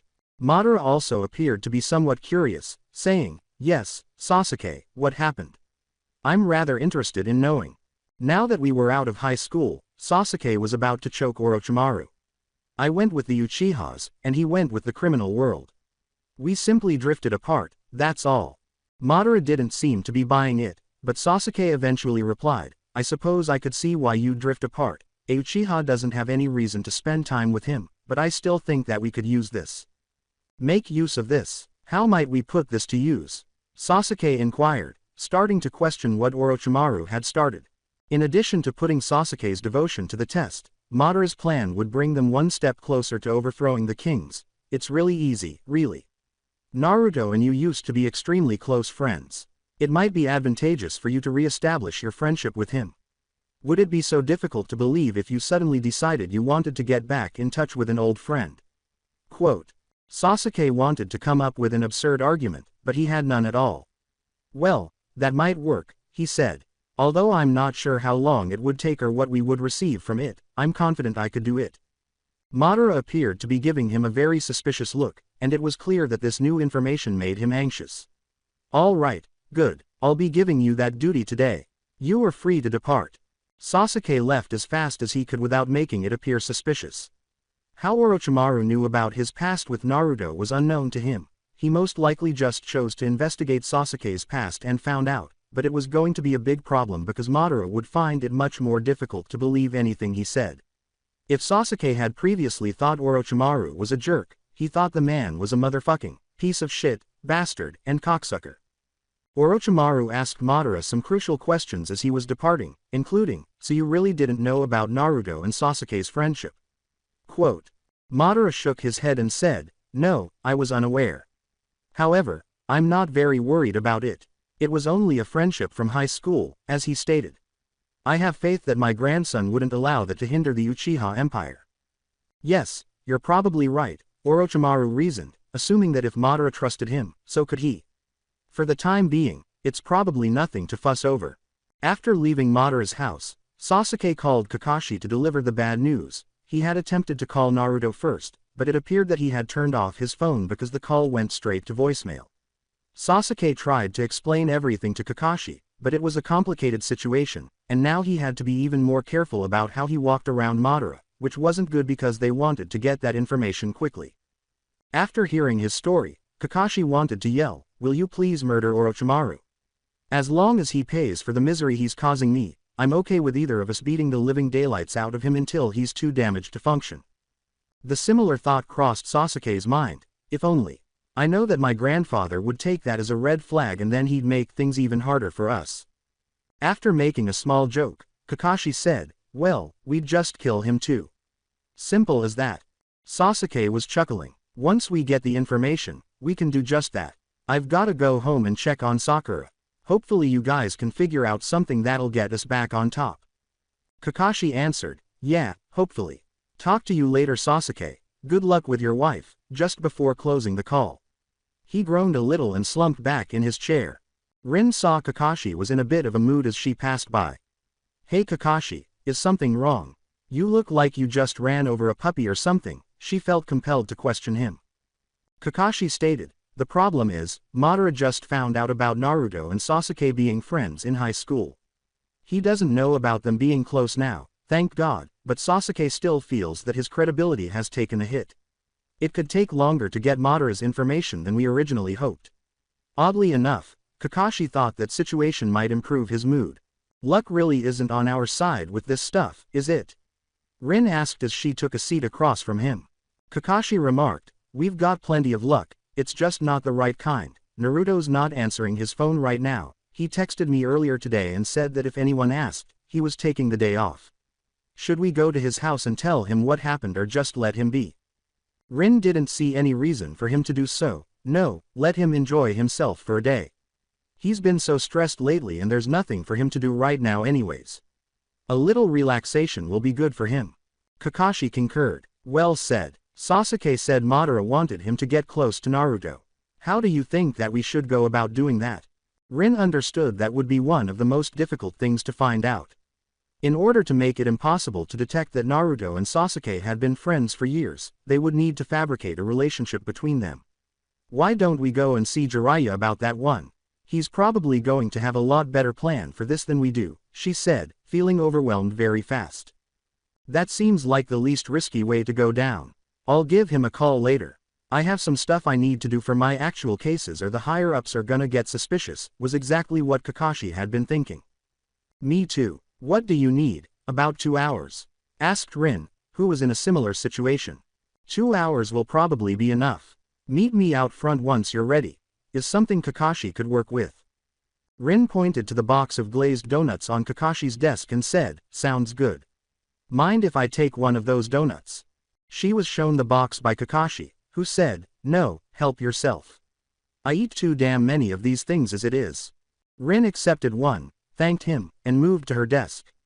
As she went, Kakashi couldn't help but look. More than he ever imagined, he was overjoyed to have her back in his life. Perhaps he ought to check to see if Rin still had feelings for him. However, if it offended her in any way, that might wreck everything. Right now, Kakashi should have waited. Udakata was a man who preferred to live a quiet life. It was a crucial factor in his decision to join the Nine Kings. He enjoyed the fact that he was nearly always safe and comfortable in his role, no power struggles or anything of the sort. However, he now had to peek over his shoulder and duck his head several times a day. It was a situation that made Udakata extremely angry. At the moment, he was watching the people passing by on the street outside his window. He lived on the top floor of an opulent apartment. They appeared completely normal and happy with their dull daily existence. Udakata found it astounding because he could never live such a simple life. The sort was in need of his upscale possessions and lifestyle. Evidently, there must be more to life for other people, or else married guys wouldn't spend so much money to have sex with a stunning woman.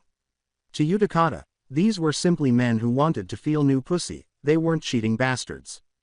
More contemplating boss man, Mei approached Udakata from behind as he continued to gaze out the window.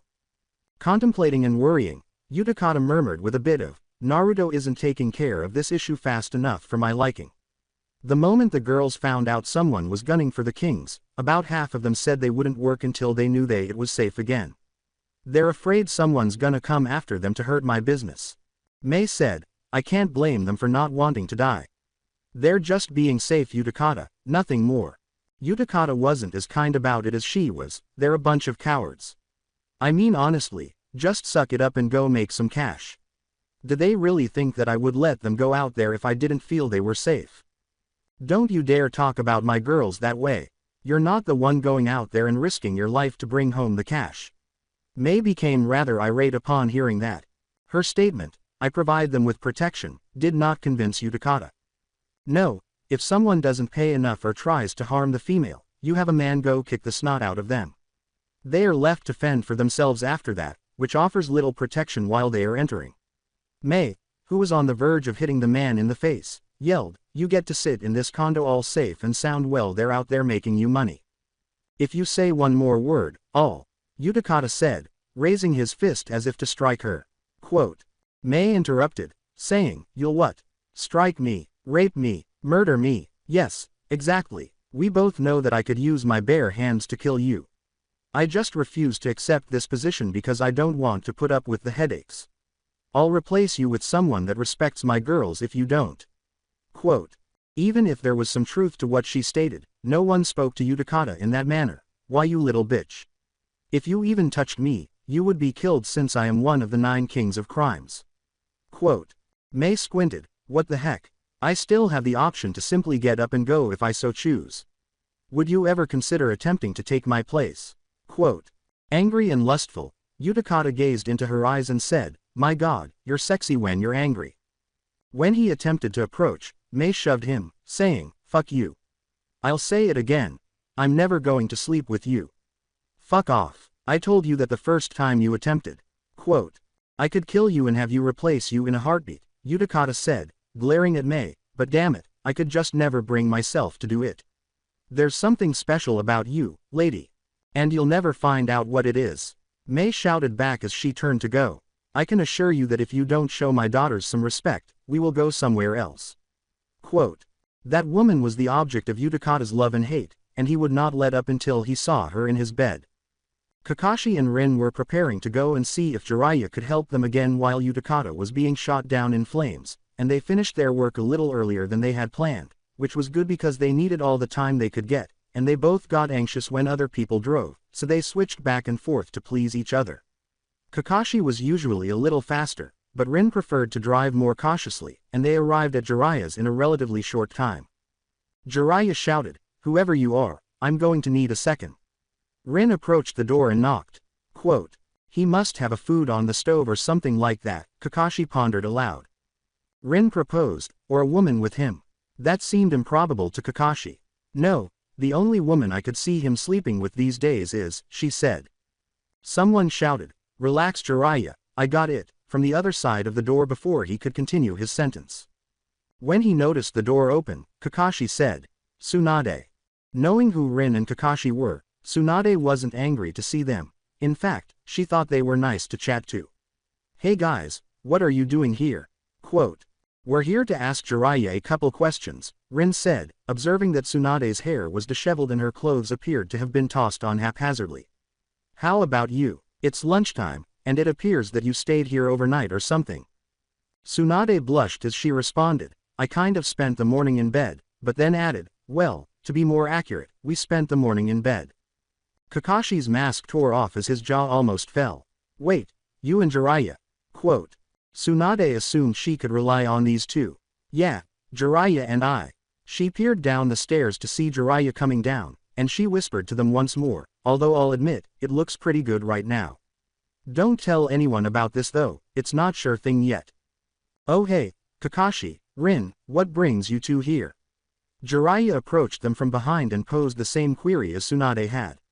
Quote, resuming his somber demeanor, Kakashi said, "We have some unfortunate news.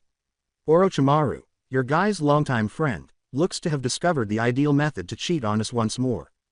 "Well, I guess you'd better come inside then," Jiraiya said, stepping aside to allow them to enter. "These days, I receive a ton of visits." Rin remarked, "This must feel like the old days for you," as Kakashi and Rin entered. "Everyone wants your assistance with a case, you know." Since that did seem to be true, Jiraiya found it amusing. "I won't lie, it feels pretty good to be needed again," she said. "I understand that this may sound dull to you, Tsunade, but you are under no need to stay. You're trying to get rid of me after just one night." "Wow Jiraiya, I had no idea you were such a dog," Tsunade said, laughing. "I would be more than delighted to stay for a little while, Jiraiya. I'll spend some time with you folks as I have nothing better to do for about an hour." Naturally, Jiraiya was happy that she would be staying, saying, "Great, it'll be nice to have another person to bounce ideas off from." They all entered the living room and took a seat. Kakashi told him the whole story of what Orochimaru had reportedly told Madara, and it was evident to everyone that Jiraiya was listening intently. When Kakashi was done, Jiraiya said, "Okay, I have 3 questions I need to ask you." Rin prompted him, "Okay, then ask them. Just how dangerous does Sasuke think Madara could get if he's left to his own devices much longer?" Jiraiya said at his first one.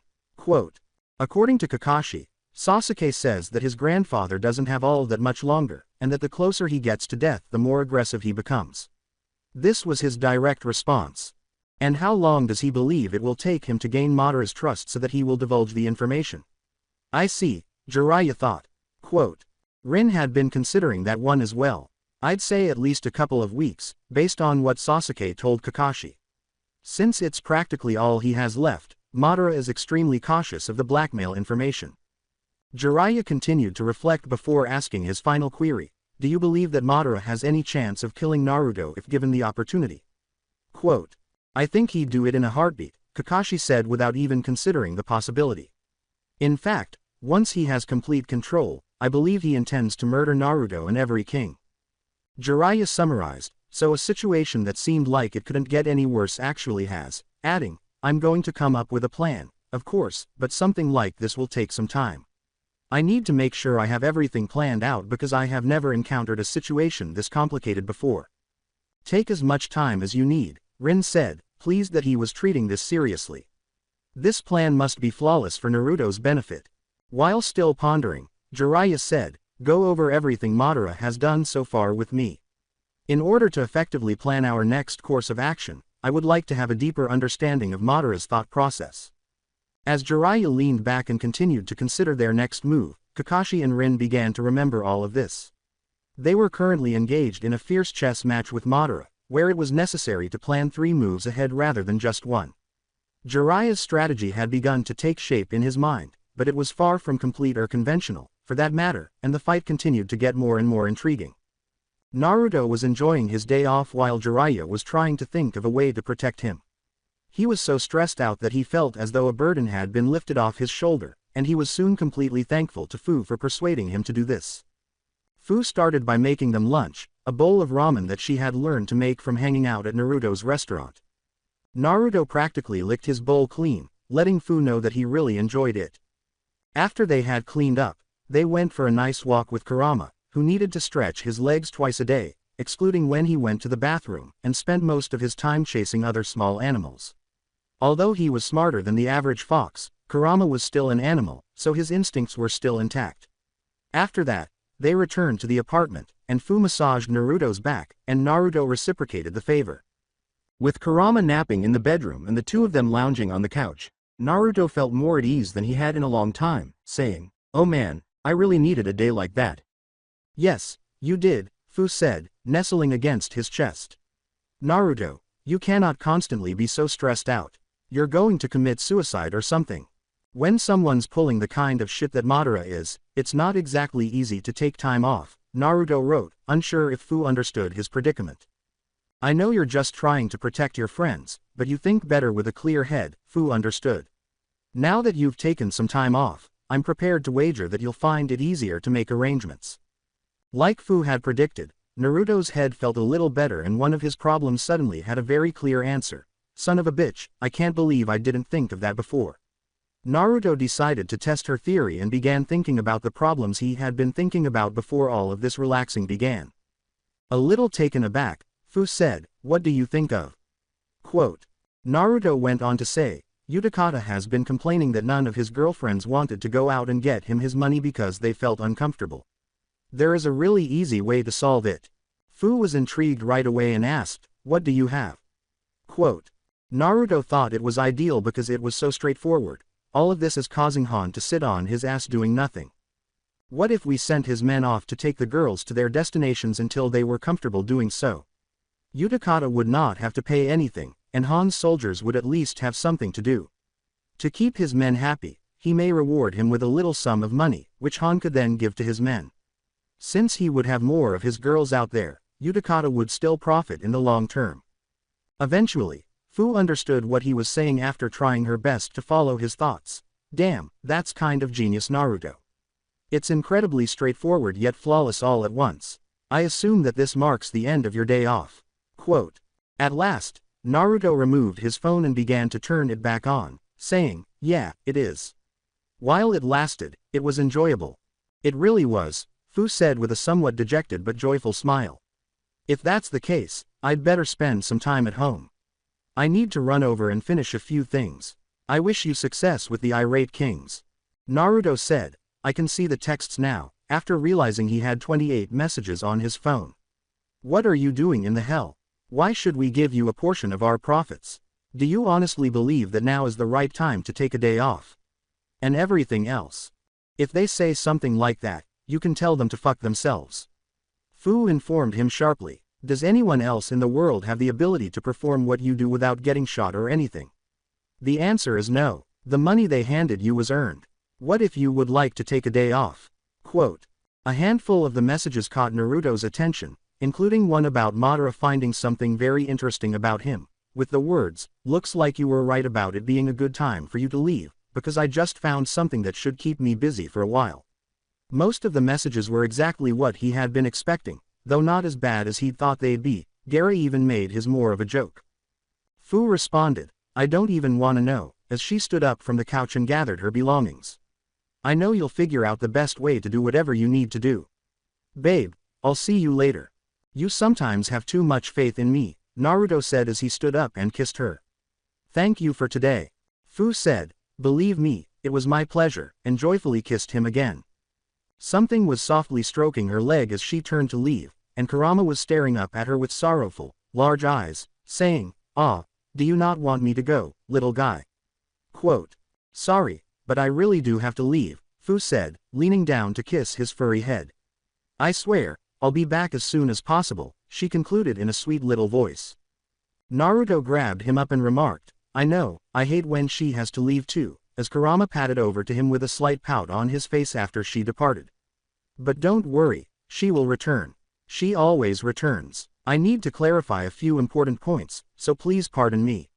I'll give Han and Udakata a call before going to visit Jiraiya. I'm hoping he has something nice for me." Kakashi and Ren were chatting on the couch as they waited for Jiraiya to respond. Jiraiya had spent nearly an hour and a half attempting to play out every single element in his mind. This move was undoubtedly the riskiest one he would ever have to make, and many lives may be at stake. "Do you remember that time you pulled the all-nighter, and he had like 15 cups of coffee?"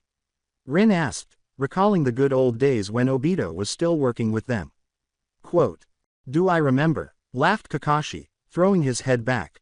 "The spot where he burned my hand while attempting to make another pot is still visible." Quote. Ren wiped a tear from her eye that had formed from laughing so hard.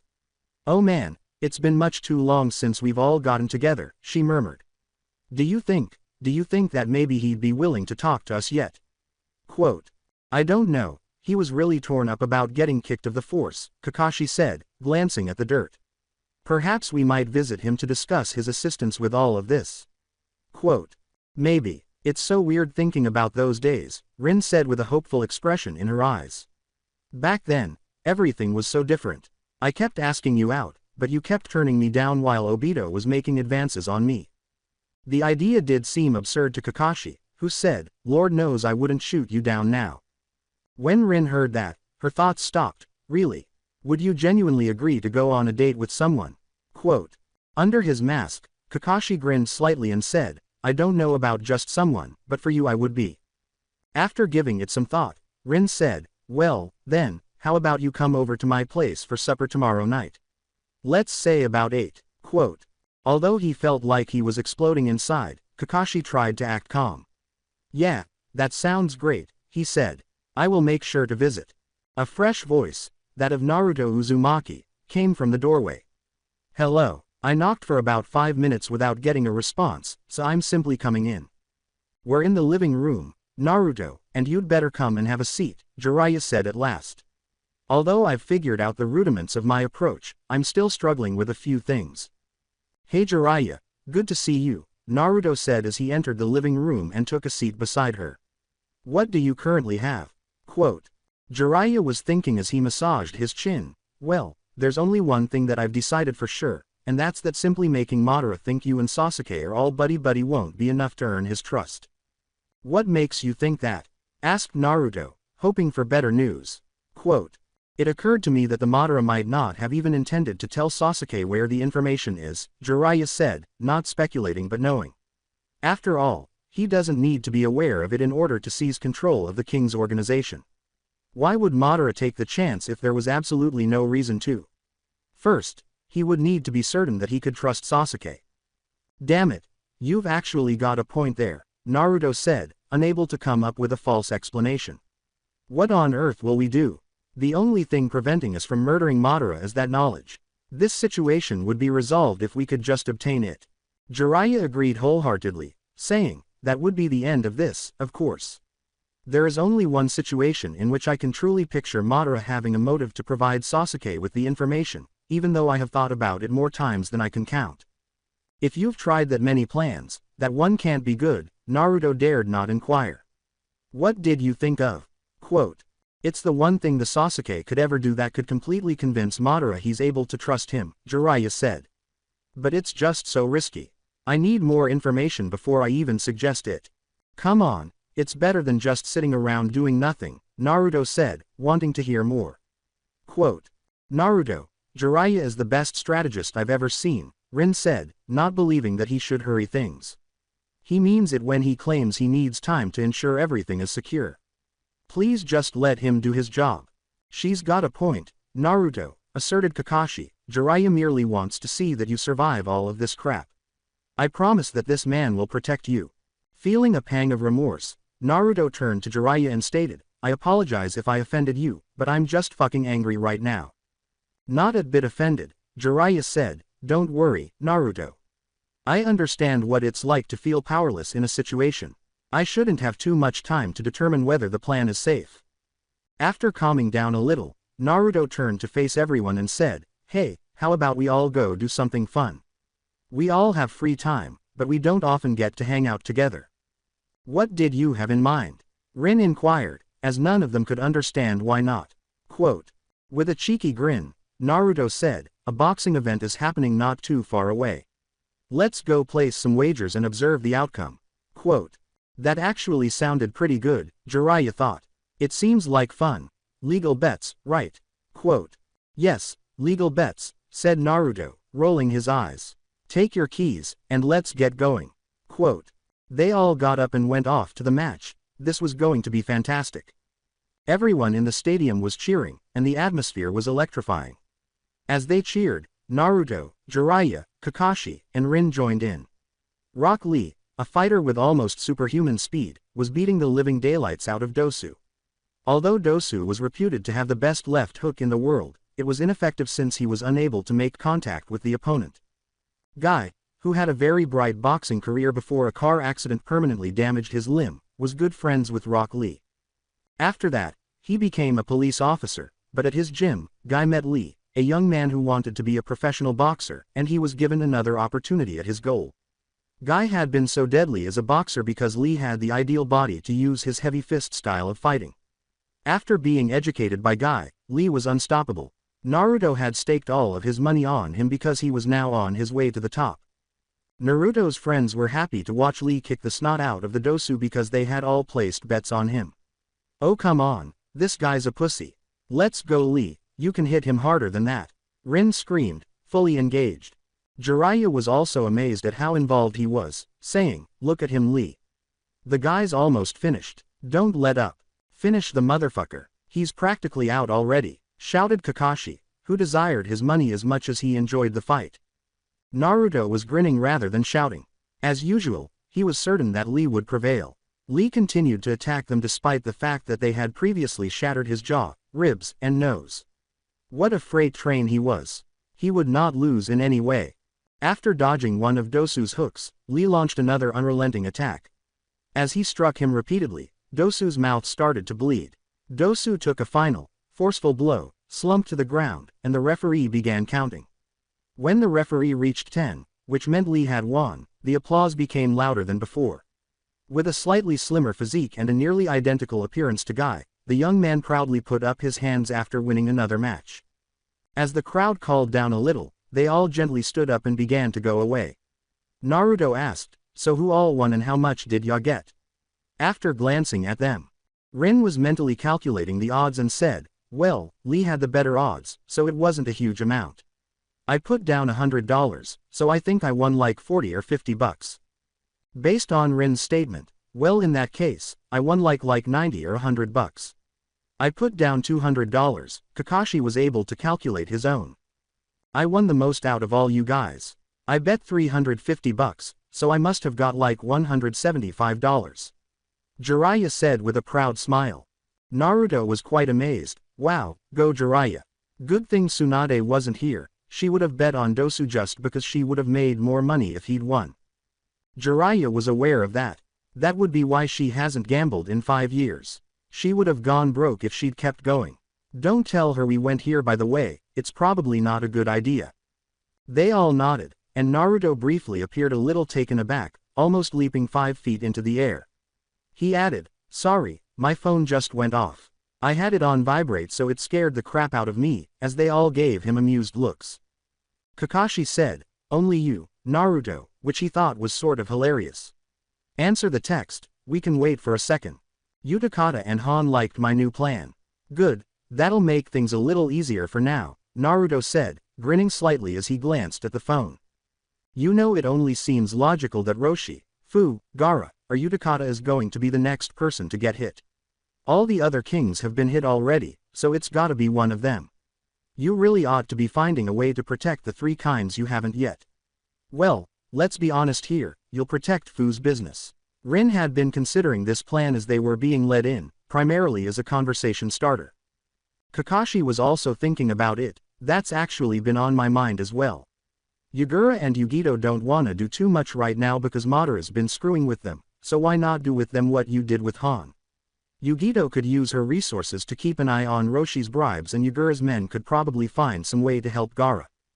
Naruto wasn't aware of it, I'll take into consideration. Gaara can most likely take care of himself, but Roshi might need a little help. He's never thought that he needed much protection, other than Kuretsuchi, since he wasn't in any of the bloodier types of crime. Jiraiya took a moment to think. He's gonna be next then, most likely. He's the next easiest person to hit, he'd want to save the others for a really big move. How would you attack someone who handles bribery? Do you think he'll be set up with cops like Yugito was? Was a question Naruto had to ask despite his trust in him. Jiraiya thought it was way too obvious. No, he's already played that card and Kurenai is protecting Yugito easily enough. He'll want to try something different. Something a little more physical, that's what Madara's gonna use. Well, in that case I'd better go and warn Roshi, Naruto remarked, extremely happy to have Jiraiya with him. He went to take out his phone, but something stopped him. You said he'd want to save the others for a big move. What did you mean by that? Naruto asked. Come on Naruto, you must have know the Madara figured out that you and Gaara are good friends, and he's gotta know that you're sleeping with Fu, Jiraiya bluntly stated, they're who he'll go after when he really wanted to get to you. His face lit up with realization. Son of a bitch, you're right. Once I've called Roshi, you need to go and check everything out for this plan of yours so that Sasuke can get his information.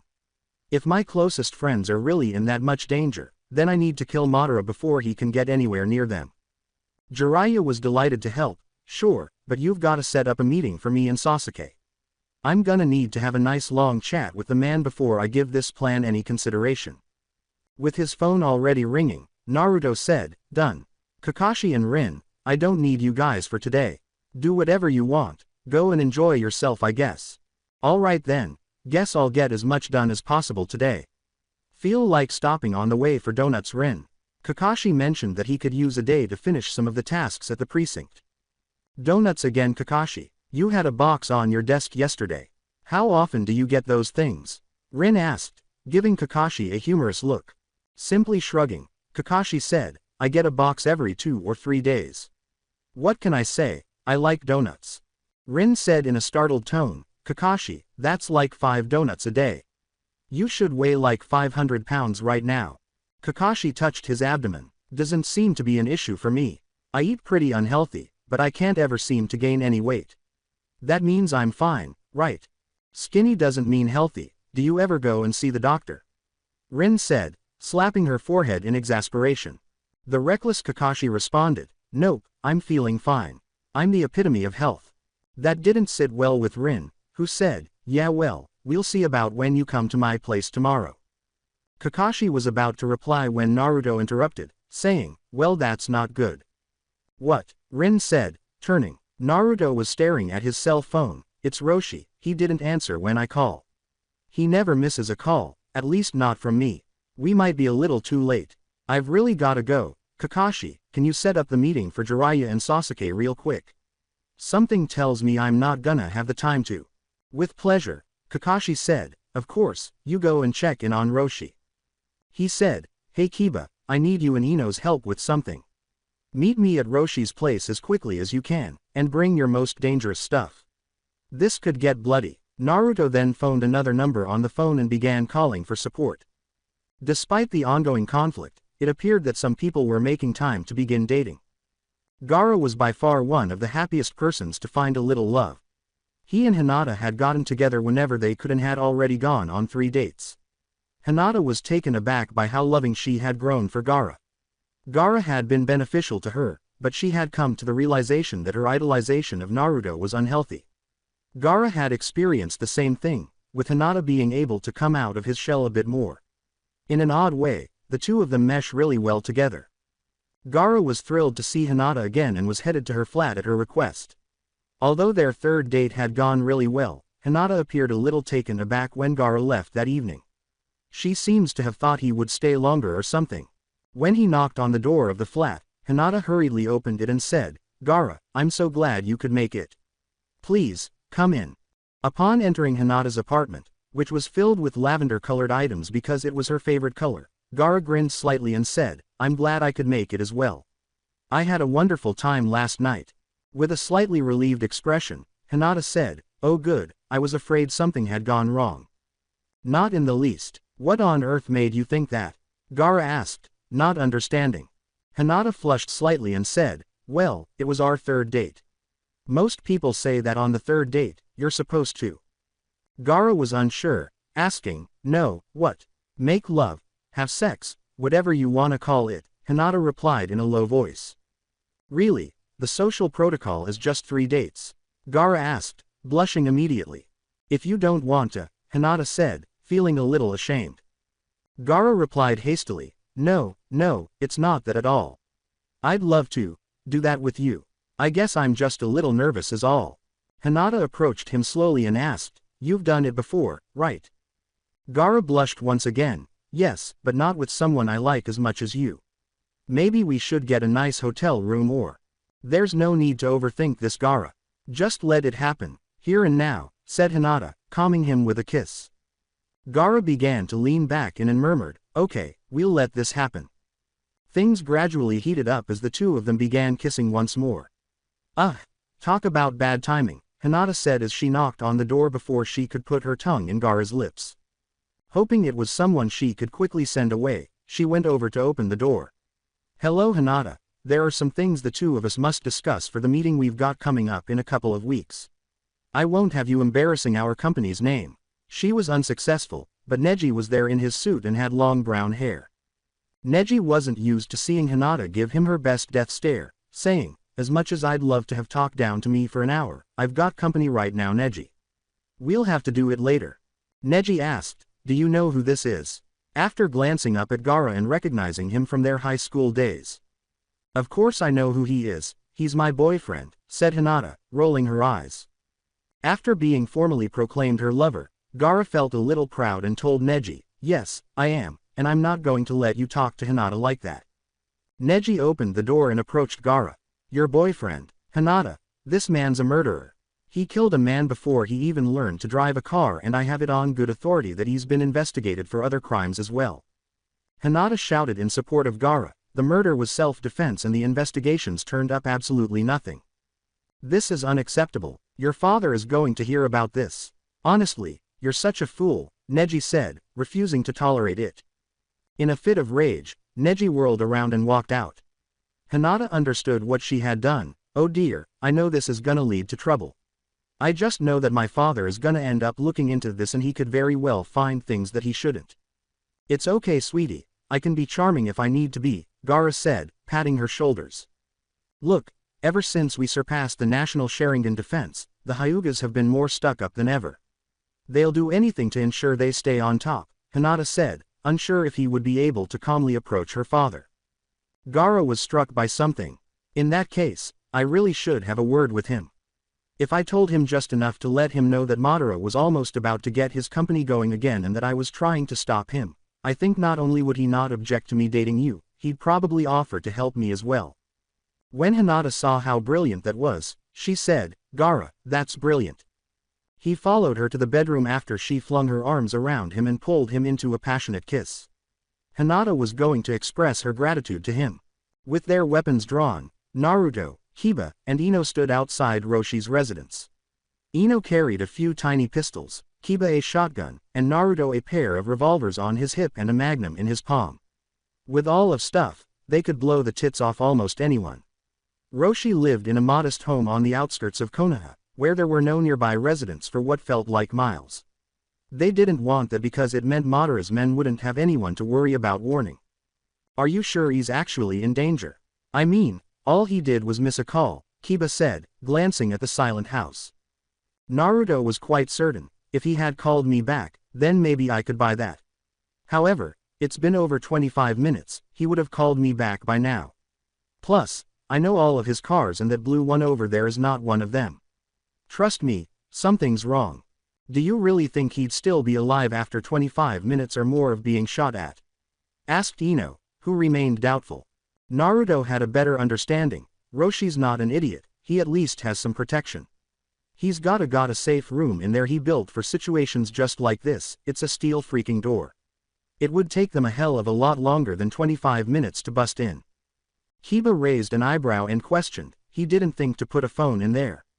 Naruto was aware of this, the house is completely dark. I'm gonna bet they cut off the power to his house. He must not have had time to grab his cell phone. Naruto's deductions impressed Ino, who said, I guess you're right. Let's lock and load people, we've got some motherfuckers to shoot up. Kiba moistened his lips and gave his wife a kiss, saying, God, I love you, woman. Okay, let's get this show on the road people.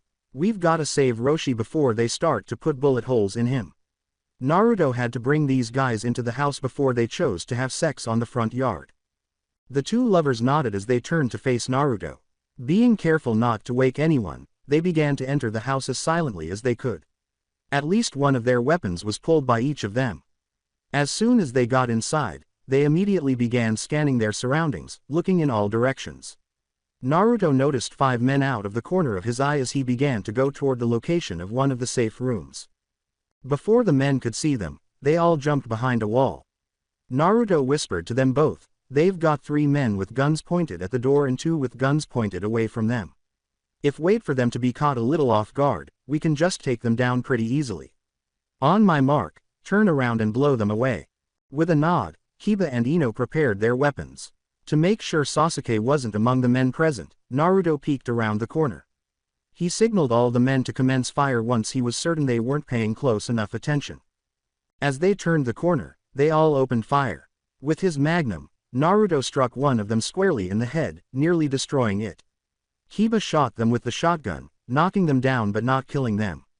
Then he shot them both again, killing them both.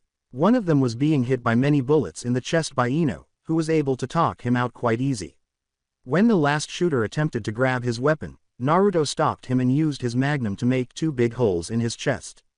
Since all of their adversaries were bleeding to death on the ground, Naruto and the others decided it was safe to knock on the steel door and ask, Hey Roshi, are you in there? The guys out here are dead, so you're safe.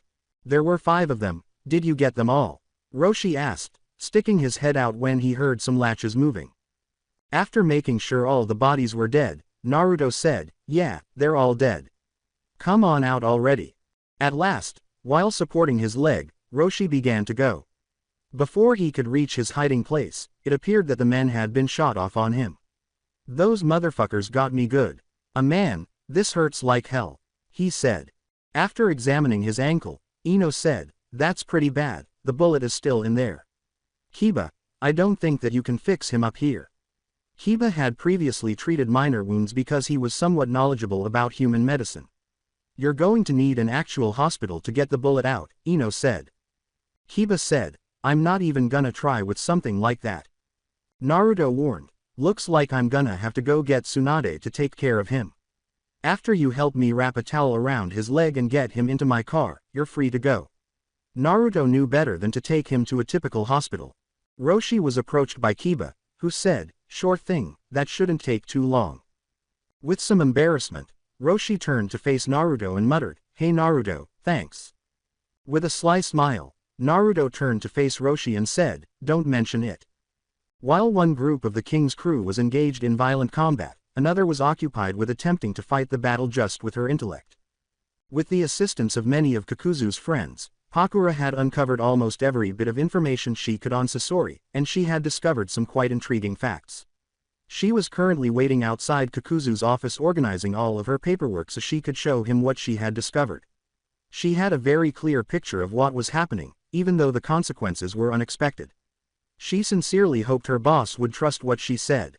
She got up and knocked on Kakuzu's office door after she had all of her paperwork and evidence in order. She heard him approach the door and opening it with a somewhat anxious expression. Pakura, it's just you. Did you have some more questions, or did you get some results?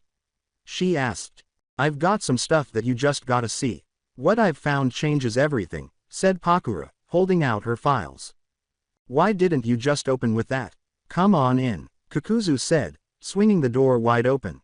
Pakura responded, sir, I did open with that, as she entered the room trembling. Even though she was correct, Kakuzu chose to dismiss it and said, "Whatever, just sit down and show me what you've got. Using all of the different resources you gave me, thank you for that by the way, I found out something interesting about Sasori," said Pakura, who sat down and spread out a stack of files in front of Kakuzu. "What, does he have some kind of history that gives him a reason to betray me?" Kakuzu asked, curious to learn more. "No, I couldn't find anything like that. However, have a look at his," Pakura said, opening the first file and presenting it to him. Okay, he left his old government job because he didn't want to deal with the politics of the job anymore.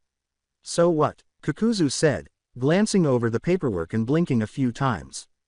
"So, if he hated dealing with politics so much, backstabbing seems unlikely. He would be unlikely to go through all the trouble it would cause him." Pakura said. "I hope you've got a lot stronger evidence than that if you plan to rule Sasori out," said Kakuzu, who didn't appear persuaded. According to Pakura, "Oh, there's more all right.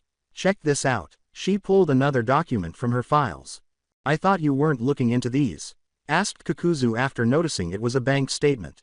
Pakura sighed, "Not intensely, but I figured why not take a peek. If you look at Sasori's recent activity, you'll notice something interesting. This is only showing that he's putting the amount of money he's making from me," Kakuzu said, raising an eyebrow as he read them. Pakura had gained a lot from that data. "When I saw that, I knew something wasn't quite right. I asked Sasori what he'd been doing lately, nonchalantly of course, and apparently he hasn't been doing much. Of course I asked him why, and he said that he's been taking in more money than he can launder, so he had to slow down for a while. After checking all of this out, I found everything that he told me was true. So this is the worst time for Sasori to be taking in even more cash. Does this mean you think our culprit is Hidan?" Kakuzu asked, growing more convinced. Pakura completed another form and placed it on his workspace. "After finding out all this, I'm sure he is. When I found out all that stuff about Sasori, I decided to shift my focus from him to Hidan. I noticed he seemed obsessed with these strange-looking books, so I decided to try and figure out what they were." In the file, Kakuzu discovered what she was referring to. He's a member of a fucking cult. "He's not just a member of a cult, he's the head of Konoha's Jushinist," Pakura said, finding the entire situation very unsettling. "Death is the main theme. They revere it rather than fear it. These individuals injure themselves, murder others, and even consume human flesh." Kakuzu believed he had the most ridiculous plan to murder a man in Konoha all along. "All right, then what does this mean for us? Does this imply that he was responsible?" Quote. In front of Kakuzu, Pakura placed some medical paperwork and said, "Yeah, sort of. As previously stated, one of the most significant aspects of these men's rituals is their consumption of human flesh. They struggle to obtain organs to consume, though. I decided to check the hospital in Orochimaru to see if any organs had disappeared on a hunch. I was able to locate a few relatives who had reported that their loved one had mysterious incisions on them, but no officially removed organs went missing. The liver and kidneys are among the organs that were directly affected by these wounds. That son of a bitch sold me out so that he had organs to feed his psycho followers." Was all Kakuzu needed her to say. "That motherfucker has no idea what's in store for him." Quote. "You do realize I can still burn him up?" In the hopes that she would still get to make Hidan all crispy, Pakura inquired. Kakuzu gave her a menacing smile and said, "All right, but make sure it hurts much more." Quote. As excited as a child, Pakura exclaimed, "Oh, this is going to be great. If it's all right with you, I'll fry him tonight." Pakura had to question, "The sooner the better," which startled Kakuzu. "If you like, you can leave to begin getting ready." "Fantastic work, Pakura." She practically sprung from her seat and began to walk away, saying, "Thanks, I'll call you when he's dead."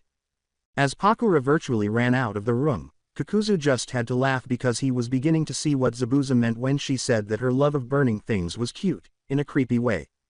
Sasuke had previously been requested to meet individuals in a number of odd locations, including a sex shop, a junkyard, and even a burned-out structure, but this was the first time he had ever been asked to meet someone at a shooting range. At the Gamatsu shooting range, Sasuke got out of his automobile while carrying a briefcase and noticed Jiraiya waiting by his car. "Hey Jiraiya, long time no see," he said. "You know, when Kakashi told me what you wanted me to accomplish, I nearly felt he was playing tricks on me." "I'm glad you could make it, Sasuke," Jiraiya said, approaching him and shaking his hand. As I requested, did you bring your rifle? Quote. It's right in here, Sasuke said, holding up the briefcase. Did I just make you want to go shooting with me? Quote. Jiraiya informed him as they entered that, I won't be the one doing the shooting, adding that it would just be you. I want to check out your shooting prowess. Jiraiya must have set everything up in advance because Sasuke saw him gesture to the man behind the desk and head straight out to the outside range. All okay, but why? Quote. He continued, I just want to make sure before I tell Naruto about a plan I have, and Jiraiya showed him all of the targets he had put up. The 500, 750, and 1,000-yard markers are paper targets. I want you to shoot them 3 times apiece. Do you think you can manage that? Quote. Sasuke was already constructing his weapon after taking it out of his case, saying, that's child's play for me. Good, then open fire on these damn things, Jiraiya said, sincerely hoping it was the case. Try to strike the bullseye as well. Like I said, child's play, Sasuke remarked, putting his rifle down on the ground and beginning to gaze down at the scene.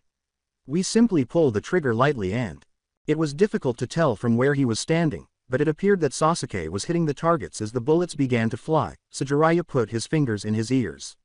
After counting 9 shots, he pressed the button to bring the targets back in, all of which were hung on wires for easier retrieval. Holy shit man, you didn't miss any of them, Jiraiya said after taking them all out and observing that every shot had struck dead center. With a shrug, Sasuke began disassembling his gun and said, since I was 8 years old, my grandfather has taken me shooting. I grabbed various trick shots for competitions and other events, which you should see. Based on this, I think that I have a plan that could help us end the whole mess we're in right now, Jiraiya said, no trickery shots needed. Even with these, though, it still seems crazy to try. Sasuke only had to inquire, Jiraiya, what's so important about your plan? You talk about it constantly as if it were the most hazardous thing ever.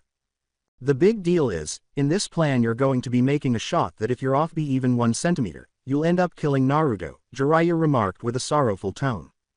That immediately silenced Sasuke, who was at a loss for words. What on earth are you going to ask me to do? Quote. Why don't we wait until we see Naruto to tell you that? Jiraiya said as she began to move toward the door. I don't want to repeat myself 6 times. Well, then let's get going. I don't want to wait too long on this, Sasuke said, acknowledging that it would become quite exhausting after a while. Naruto's place or yours? Quote. Naruto's, Jiraiya replied with ease, trust me, he will have to make this decision at home. When Naruto had arrived with his friend, Tsunade realized why it was so urgent, even though she had been a little annoyed to be woken up in the middle of the night. It had taken some skill, but Tsunade managed to remove the bullet with little damage to her muscles, even though it had become completely lodged in Roshi's leg after being stopped by a nice chunk of bone. After finishing, she went outside to meet Naruto, who was waiting for her. She opened the door and used a towel to wipe the perspiration from her forehead before saying, "Aw man, that thing was really in there good." "Is he all right?" Naruto inquired frantically. After taking a big breath, Tsunade said, "He's just fine, although he won't be walking on his one leg for a while." "Oh thank God, their kings are already going to be on my case because there was another attempt on one of their lives," Naruto said, feeling relieved. "I would be in serious trouble if there was irreversible harm." He said, "I do imagine that would be the case," and Tsunade understood what he meant. "If you have the time, Roshi would want to speak with you briefly." "Does that mean I can just go in now?" Naruto always had time for a friend. Quote. "Go ahead," Tsunade said, not understanding why not. "Fucking beat, so I'm going to take a quick nap." After leaving her alone, Naruto entered Roshi's room, where he was laying on his bed with his leg bandaged up. Despite this, the guy maintained a comparatively upbeat demeanor, saying, "Naruto, nice to see you. I wanted to express my gratitude one more for saving my life." Even yet, Naruto didn't require gratitude, saying, "You're a king Roshi, I was more than happy to do it." "It's not just that," Roshi said, shaking his head. "Given what I mentioned about Fu becoming enamored with you during the meeting the other day, you could have left me there. I'm really appreciative that you didn't hold anything against me, though. I should never have had any doubts about you." Naruto smiled somewhat when he apologized, saying, "Water under the bridge, my man." He respected Roshi's willingness to own up to his mistakes, despite his tendency to be stubborn. I guess that I'm stuck like this for the next couple weeks, huh? Roshi grumbled, glancing down at his leg. Quote. Naruto took his phone out of his pocket and looked at it after telling him empathetically, more than likely, yes. Huh, looks like some of the guys wanna meet me at my place, Naruto said. What might that be about, I wonder? You should go. I'll tell all of the kings the truth, it was my poor planning that led to this whole incident. I'll be more careful in the future, Roshi said, deciding he had better not retain him. Okay, I'll go see if maybe these guys have some good news for me. You just rest up that leg, Naruto said, realizing he was correct. As he was leaving, Roshi said, you know, because I have much of a choice. Kakashi was genuinely uncertain about the outcome of their date with Ren. He was thrilled that they were finally going to do this, but he was also aware that if things didn't work out, they might never speak to each other again. This date put a great deal of pressure on him. Ren was experiencing the same thing, if not worse. She didn't want to lose Kakashi again because she had already lost it once. She was pondering about a lot of things. How did this affect them? Tonight, how far would they go? Would they even get physical? With just one night to try to pull it all off, there are a lot of questions and a lot of fears. This was going to be a fascinating experience. With flowers in his hand, Kakashi arrived at Ren's flat. Although he wasn't really sure if this was appropriate, he reasoned that it couldn't hurt. Kakashi inhaled deeply, then knocked on the door and waited for Ren to open it. Kakashi, you brought me flowers. That was nice of you, Ren said as she greeted him at that precise moment. She picked up the tulips and lilies and took a deep sniff. They had a wonderful scent. Oh man Ren, what are you cooking? Kakashi asked as Ren led him inside and he smelled something amazing. After putting the flowers in a vase on her kitchen table, Ren said, something delicious that won't kill you to eat it. Still on me about my eating habits huh? Kakashi asked, anxiously scratching the back of his skull. Ren gave him a playful grin, forgive me if I don't want to see you explode before you're even 50. You're going on a diet, and I'm gonna show you that you can do it without having to eat nasty-ass food either. Despite his doubts, Kakashi said, please, unhealthy food just tastes better. Something about frying food just makes it amazing. As Ren entered the kitchen to retrieve the food, she asked, what about baking? Like baked almond-crusted walleye with grilled asparagus. That could be something that I may actually be able to eat. I love fish, so I'll give baked a shot, Kakashi said, acknowledging that it did sound pretty tasty. Ren left with the asparagus in one hand and the fish in the other. They said, oh, and there's quinoa under the fish, it's this grain stuff and it's delicious. Just try this stuff Kakashi, it's great. The fish appeared to be lying on something. What's with you and trying to get me to eat healthy Ren? Asked Kakashi, examining the food with skepticism. You're an important part of my life again, at least I feel like you are. You do feel the same way about me, don't you? Ren said, setting down the food and shrugging. Almost immediately, Kakashi said, of course, you have no idea how happy I am that you're actually willing to talk to me again. Well, I don't want to lose anyone else that's important to me, Ren said with integrity. So I'm trying to make sure you don't die of some kind of heart attack or diabetes or something. Kakashi was unaware of how much she cared. He was feeling a bit sorry now, I see. Well, if that's the case, I guess I can give up my donuts and junk good, or at least try to anyways. With a radiant smile, Ren began serving supper, saying, good, now try the food. I want to see if you like it as much as I do. Taking a beautiful bite of the fish with his fork, Kakashi began to eat it. He chewed for a few little seconds before saying, damn, that's good. How much work did you put into this? It's a bit of pain but nothing that I can't handle, Ren said after taking a small mouthful of her own. Quote. Ren, what the hell is this? Are we dating now or is this just a trail run? Kakashi said, pausing briefly as he began to bite into his fish again. Ren wasn't certain. I was wondering the same thing. How about we don't put a label on it and just see where it goes? We don't worry about the rules of dating and we just let this go wherever it will.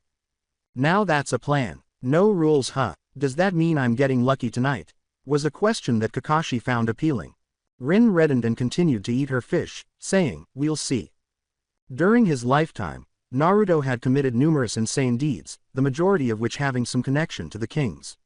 But Jiraiya's plan was by far the most crazy thing he had ever considered. But the strategy would be a certain way to get Madara to give Sasuke the information, he had to acknowledge. As out there as this may seem, we'll go with Jiraiya's plan. It's the best option we've got right now. What else could Naruto say? They asked Sasuke to perform something that made him perspire. Are you sure about this, Naruto? If I'm even a little bit off, you'll be pushing up daisies. With confidence in Sasuke's skills, Jiraiya said, I think that from where you'll be able to make the shot just fine.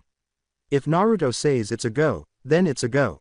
I say so. Just please don't tell Fu about any of this. She'd never let me do it if she found out, Naruto said as he rose from his seat.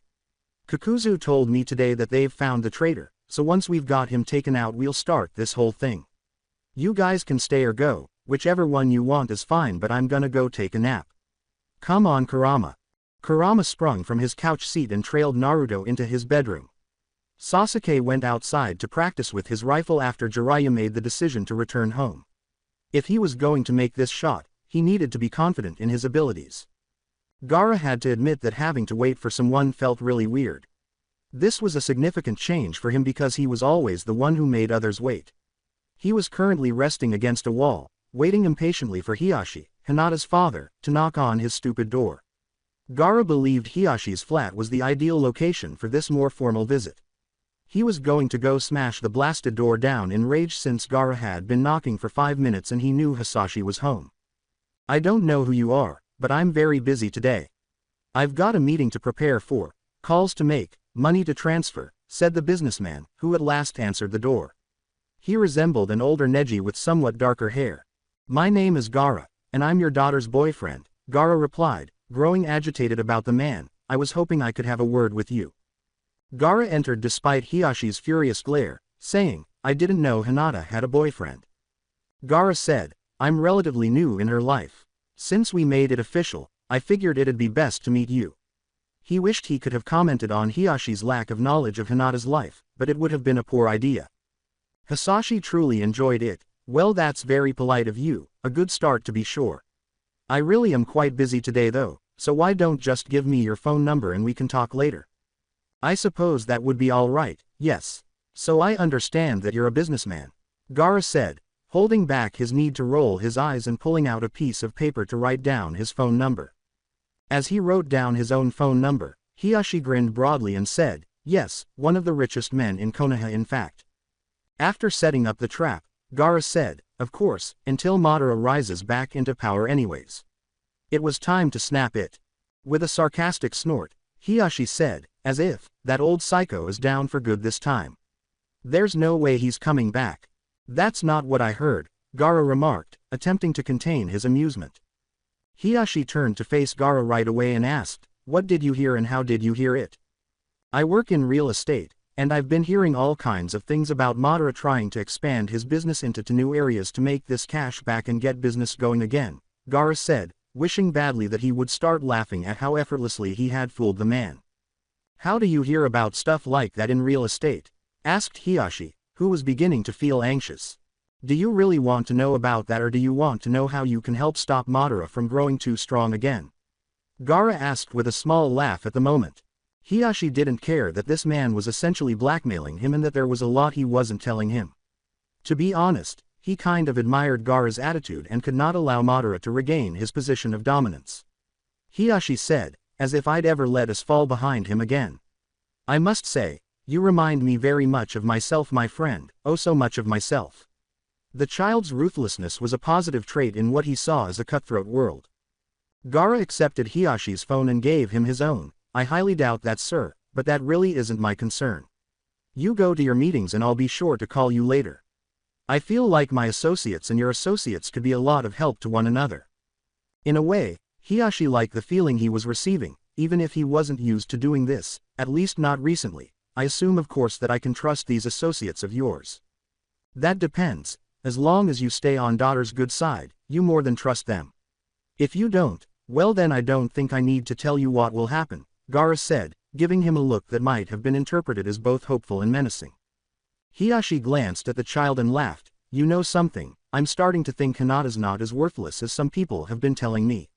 Clearly she knows what kind of people to surround herself with. She just might learn how to run this business yet.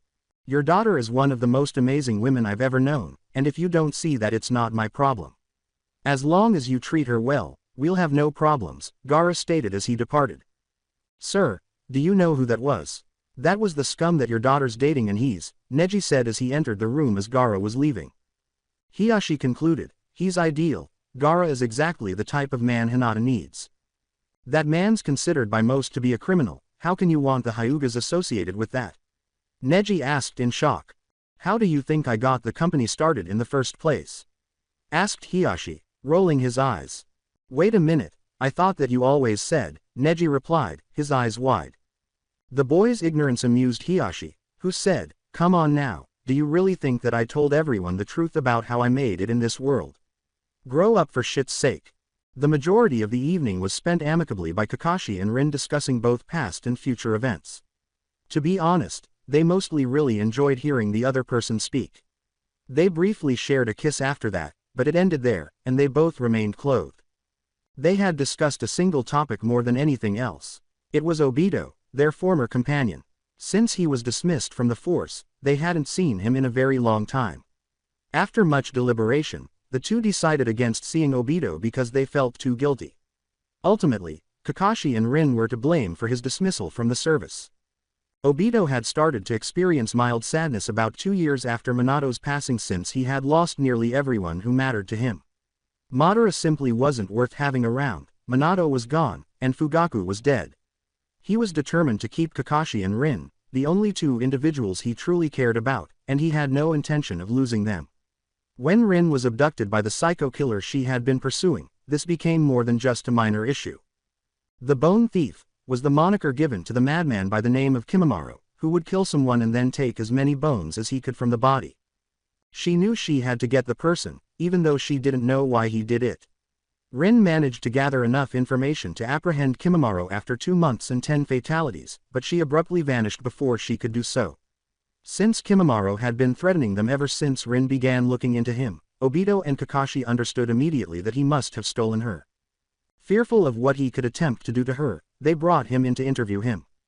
They could only detain him for a very short period of time, though, because there wasn't enough evidence to show that Kimimaro had her. Obito was on the verge of leaving, but he knew he had to stop himself. The Uchiha refused to lose another friend, despite Kakashi's attempts to soothe Obito. He smashed Kimimaro's limbs and legs in the questioning room until he revealed Ren's location. At least Ren was safe, even though he was probably going to lose his job for it. If Ren and Kakashi had testified on his side, there was a slim possibility that he may have retained some part of his employment, but they both decided against it. They informed Obito that he needed a new job because he was obviously too unbalanced to continue doing this one. The three of them hadn't actually spoken since, and he felt totally deceived. Following a lengthy conversation and additional, alone time, Kakashi and Ren made the decision to attempt getting in touch with their longtime friend. They were now going to attempt to get back in touch with him, but it was unclear how successful that would be.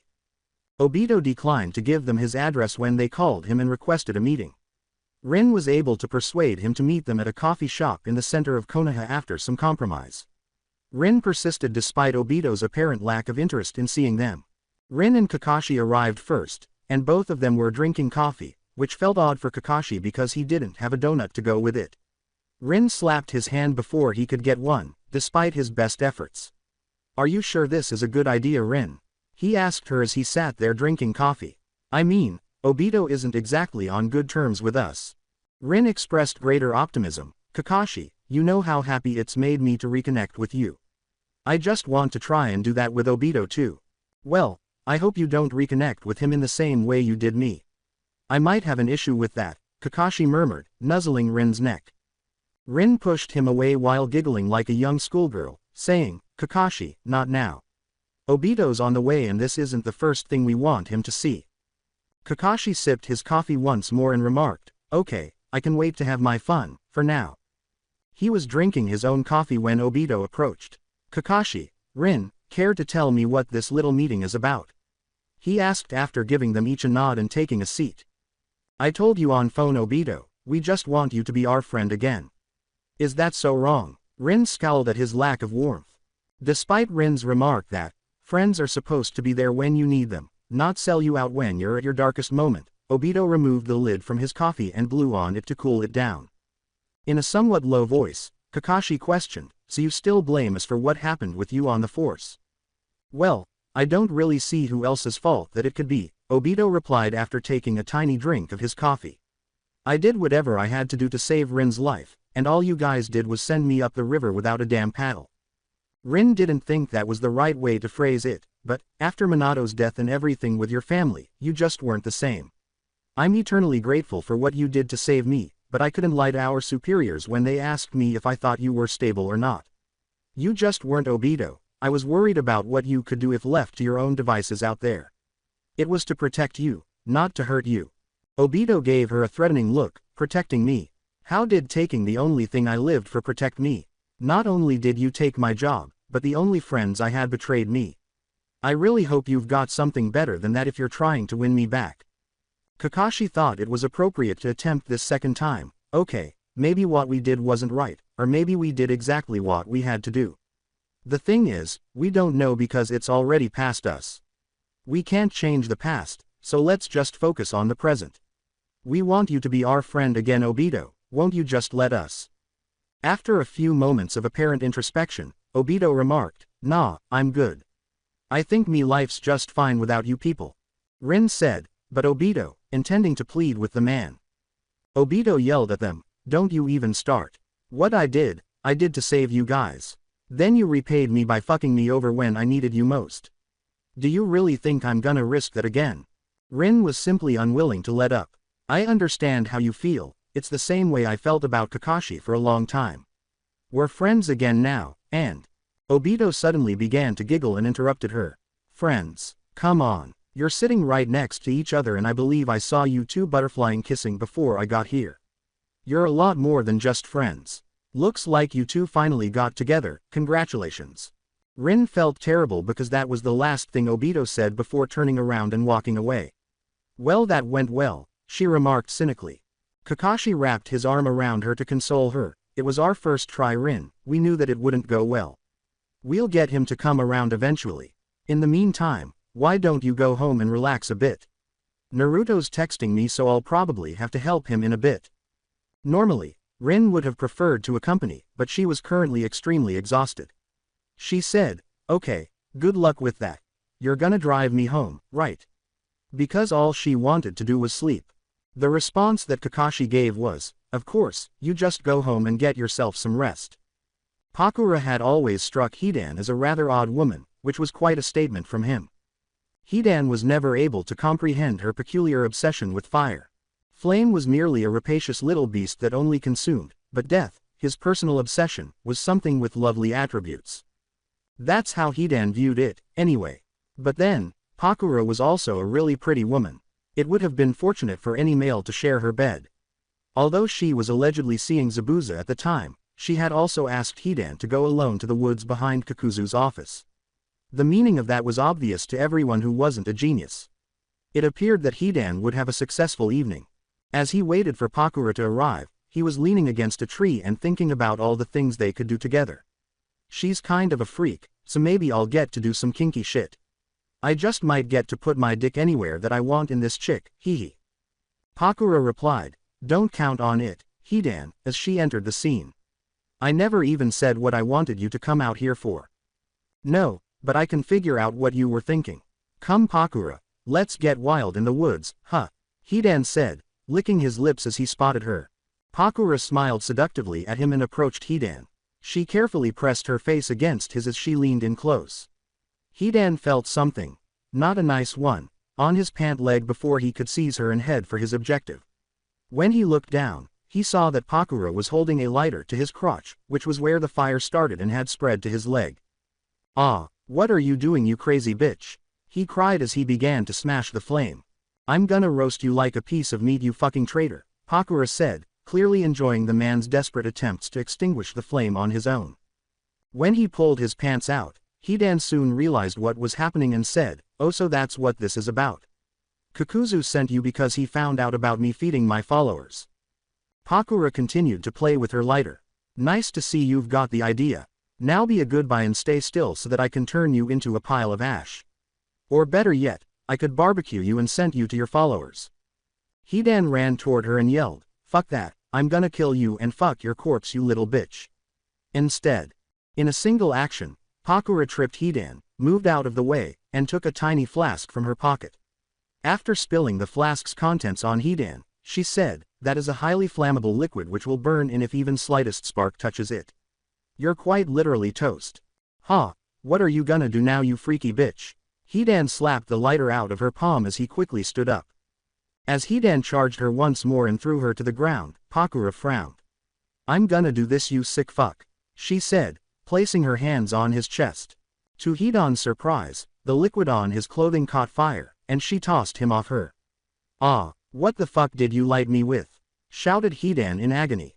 Pakura said, "That's not something you need to worry about now. Right now you should just be worried about testing everyone's theory that you're immortal." She watched Hidan burn with a loving sparkle in her eyes, relishing the flames as she usually did. Pakura simply took out another flask and poured more of the fire accelerant on Hidan as he began to roll around in an attempt to extinguish the flame. He had previously been burned, but not to this degree. He was being annihilated, his entire body crackling and sparking. He was not going to get out of this one. When he finally stopped yelling, he informed Pakura that he had passed away. "Holy shit, he really let up, didn't he? How did you start that fire anyways?" exclaimed Zabuza, who had been lurking in the trees to protect Pakura if necessary.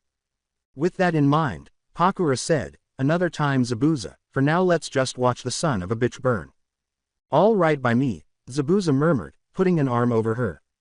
Through his mask, Kakashi's amazement was visible as he gazed at Naruto. He had just arrived at Naruto's and heard Jiraiya's suggested plan for them. "So that's seriously, what the fuck, Naruto? Just what the fuck is going through your head right now?" Kakashi asked after a few seconds for it to sink in. By this point, Naruto had grown accustomed to that response.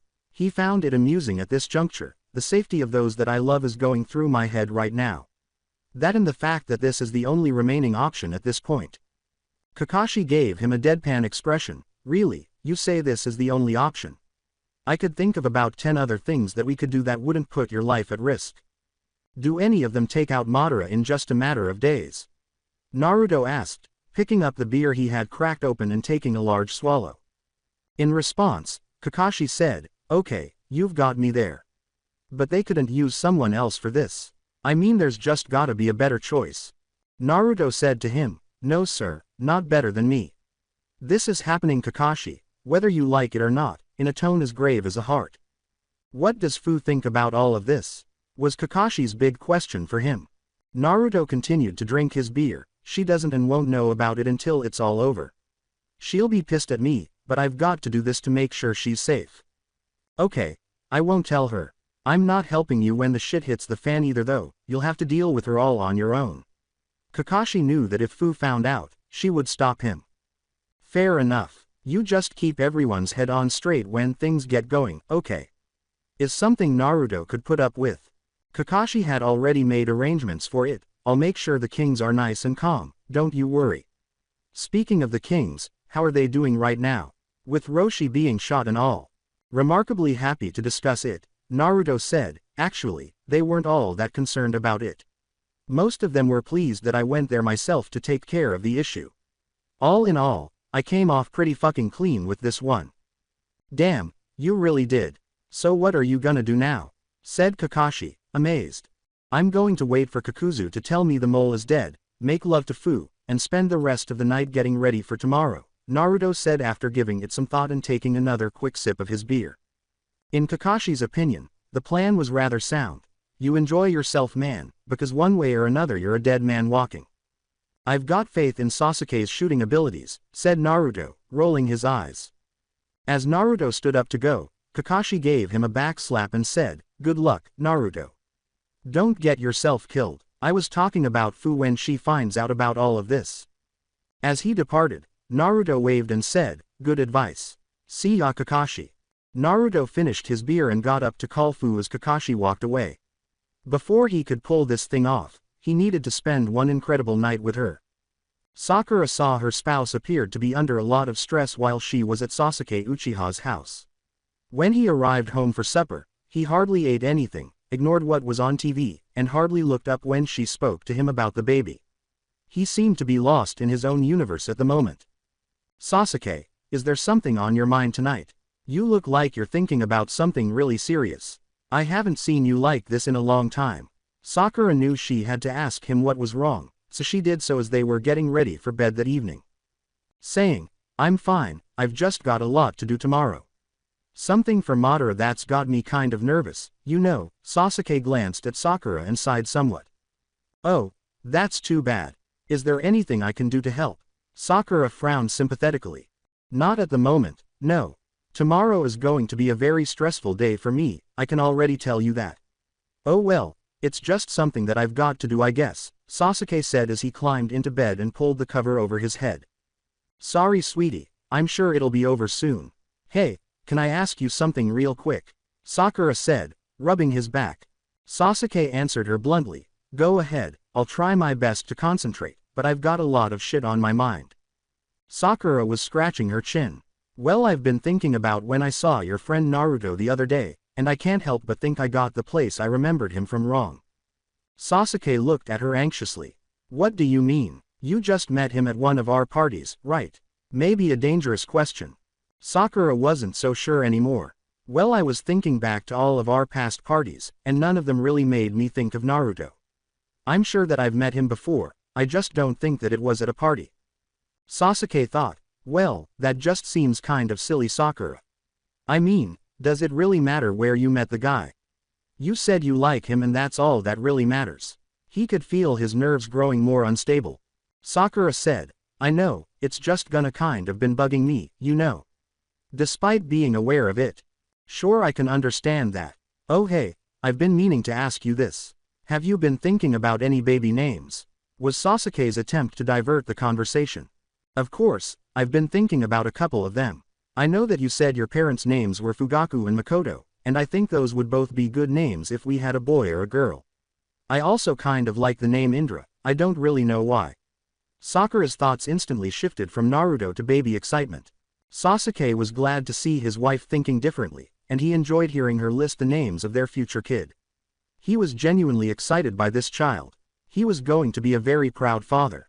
With his arm wrapped around Fu, who was laying naked in bed with him, Naruto grinned with total release. They had just had an intense lovemaking session, which Fu claimed was the finest sex they had ever experienced.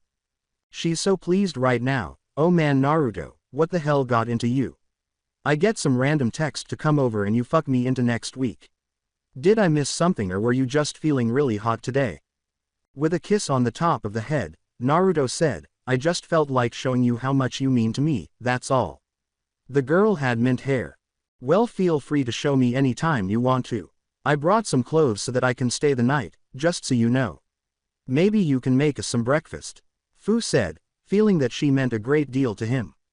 That seemed ideal to Naruto, who said, sounds like a plan babe, but I've gotta leave pretty early in the morning tomorrow. With curiosity, Fu asked him, really, how come? The most straightforward response Naruto could give her was, oh, I just need to go do a couple of things for the kings, that's all. Given the Madara problem, Fu reasoned that it must be true, saying, oh, well then I don't mind getting up a little early. Naruto was thinking of a different idea. Before I forget, can you keep an eye on Kurama for the morning? I'm gonna be pretty busy and I don't want him to be in the house for too long. What do you think, Kurama? Wanna spend the day with mama? Fu said with a smile. Kurama leapt onto the bed and joyfully began licking Fu's face while yipping. Something tells me that Kurama is just fine with it, Naruto said, laughing as he observed the fox and his girlfriend. Kurama moved between them once Fu eventually stopped laughing, saying, so anyways, I'm glad that Roshi's okay. He really had a close call there. Me too, although he's still got a pretty good wound in his leg, said Naruto. I saved him before it got too bad though. Fu's expression changed to one of recognition. Oh yeah, that reminds me. Ow, what the hell was that for? She said, reaching up and giving Naruto a back of the head slap. Fu gave him her most vicious look. You didn't even bother to call me and tell me that you were going to risk your life like that. Why the hell didn't you just leave it to one of your men? With his tail between its legs, Naruto resembled a dog. What was I supposed to do? Another king was at risk. I couldn't just hope that my men did a good job, I had to make sure the job was done right. Fu continued to stare at him. You couldn't at least give me a heads up. Oh hey sweetie, I just wanted you to know I'm gonna go act like someone in a shitty western movie and risk my life for Buddy rather than just leave to the professionals, bye. Sighing, well when you put it like that. Look, I'm sorry, I'm just not the kind of guy who can watch those he cares about get hurt. It's one of the things you said you liked about me. With a little less irate tone, Fu stated, yes, it is, but that doesn't mean that I want you to go kill yourself or something. I guess I'm just saying that you need to warn me about this stuff. Fu, you've got to remember what kind of job I have. I'm responsible for a lot of people's lives and sometimes I have to do things I know you'd never approve of. What do you want me to do? Naruto said, feeling very bad as he considered his plans for tomorrow. Fu took a deep breath and replied, okay, I really don't know what to tell you. One of the things that I love about you is how much you care about others. It's just kind of selfish of me to suddenly decide I want you to change who you are. Damn it, why does this have to be so confusing? As she said it, nothing in this life worth having comes easily. Naruto understood her meaning. If you start getting all philosophical with me, I will rip your balls clean off, Fu replied, rolling her eyes. Naruto began to console Kurama by petting him as he moaned, saying, don't worry buddy, she's talking about me, not you. Fu yawned and said, very funny you too. So Naruto, what time do you have to go tomorrow? As if he had to consider it, Naruto said, I'll have to leave her about 7 o'clock in the morning. You sure you want to have breakfast that early? It'll be like 6 o'clock that we have to get up. In reality, he knew the time by heart. Fu gave him a kiss. For you, it's worth the time. Let's go to bed though, if we're getting up that early anyways. Good night Naruto. Still feeling guilty about what would happen the following morning, Naruto clutched Fu near to him. At least she would be secure, but she would still be upset with him. That was all he cared about. Despite his poor sleep that night, Naruto nonetheless relished the warmth of Fu's body as it lay beside him. About 6:35 a.m., just as Sasuke needed to wake up, he heard his alarm clock go off. Sakura was still asleep as he cautiously got out of bed and walked to his closet. He located the safe he kept there after rearranging some clothing and entered the combination. When it opened, a case was inside, one that Sasuke would undoubtedly need today. Making sure the right things were inside, he picked up the case and opened it. Not a single component of his sniper rifle was missing, all of its parts were present. They were all in perfect shape, as they must have been if Sasuke was going to make this shot. When Sasuke was satisfied that everything was in order, he closed the case and prepared to depart. Sakura remained soundly asleep on the bed. If she knew what he was going to do, a tiny part of him wondered what she would do. After awakening, Naruto prepared the nicest meal he could for Fu, even preparing a small amount extra to give to Kurama. The fox adored his small treat, which was just a couple of sausage links. Fu's favorite breakfast item, chocolate chip pancakes, was served. Since it wasn't particularly healthy, she didn't eat it very often, but Naruto suggested that today would be a good day to eat them. Fu had no idea why, but she was not going to refuse them. After they had finished their meal, Naruto allowed them to return to their beds for a short while before leaving to start his plan. As he walked away, he said, goodbye Fu, take good care of Kurama. Fu returned the call, of course I will, I love the little guy. Bye, I'll see you later. Mumbling to himself, Naruto said, yeah, see you later. With a sigh, he unlocked the door and walked out, saying, oh man, here goes nothing. Naruto extracted his keys and unlocked his car as he walked down to it. He was so anxious that he could feel perspiration on his hands. Naruto climbed in and reclined in the driver's seat. He kept thinking the same thing over and over again, he might pass away today. Just a few blocks from a coffee shop, Sasuke left his home to sit on the roof of an apartment complex in the center of Konoha. He was carefully and slowly putting his gun together. The stand was fastened, the silencer screwed on, and the clip clicked in place. Basically, everything was prepared. Sasuke thought his weapon was a wonderful piece of work, even in the circumstances he found himself in. He saw it as a samurai would see his sword. It like an extension of who he was. Like a longtime buddy. He was brought back to reality by the old friend's thought, which made him recall his purpose. Placing the weapon on the ground, he began aiming it at the general area of the location where he would need to fire. His target would only be a few minutes away from being seen. It was time to concentrate now. Sasuke was only a few blocks away from Naruto's coffee shop, where he was sitting. Actually, it was the same one in which Obito had been reunited with Kakashi and Ren. Although he was holding a coffee cup, he wasn't actually sipping it. He was only glancing at his watch and drumming his fingers impatiently on the table. He was quite concerned about the time, for some reason. He was finally approached by a person who stated, "If you're waiting for a date, son, I don't think that she's coming." "Oh no, it's not a date. I have a meeting to get to and I just need to kill time," answered Naruto, a little taken aback. The man informed him, "Well, you might want to drink that coffee then, or it'll get cold before your meeting ever comes," and then he sipped his own coffee. After taking a sip of his still warm coffee, Naruto remarked, "I guess you're right. My nerves are screwing with me. So if you're not waiting on a date, does that mean you've already got a girlfriend?" The man asked him while puffing on an ancient pipe. Naruto was beginning to question why this man was showing such interest in him, but he refrained from being impolite by saying, "Yeah, I've got a great girlfriend. A perfect one to be honest." "So what are you so nervous about, boy? You ain't two-timing her, are you?" the man said after taking a drag from his pipe. With a slightly offended expression, Naruto said, "No, I'm not, although it's none of your business." The elderly gentleman laughed and replied, "I didn't figure you for that kind of guy. You don't remember me, do you? It's okay if you don't, you were very young at the time." At last, Naruto looked closely at the man. He was ancient, at least 80 years old, in fact. He had a pipe in his lips and his hair was all gray. The man did appear somewhat familiar. "I think I might know you, but I'm not sure where from."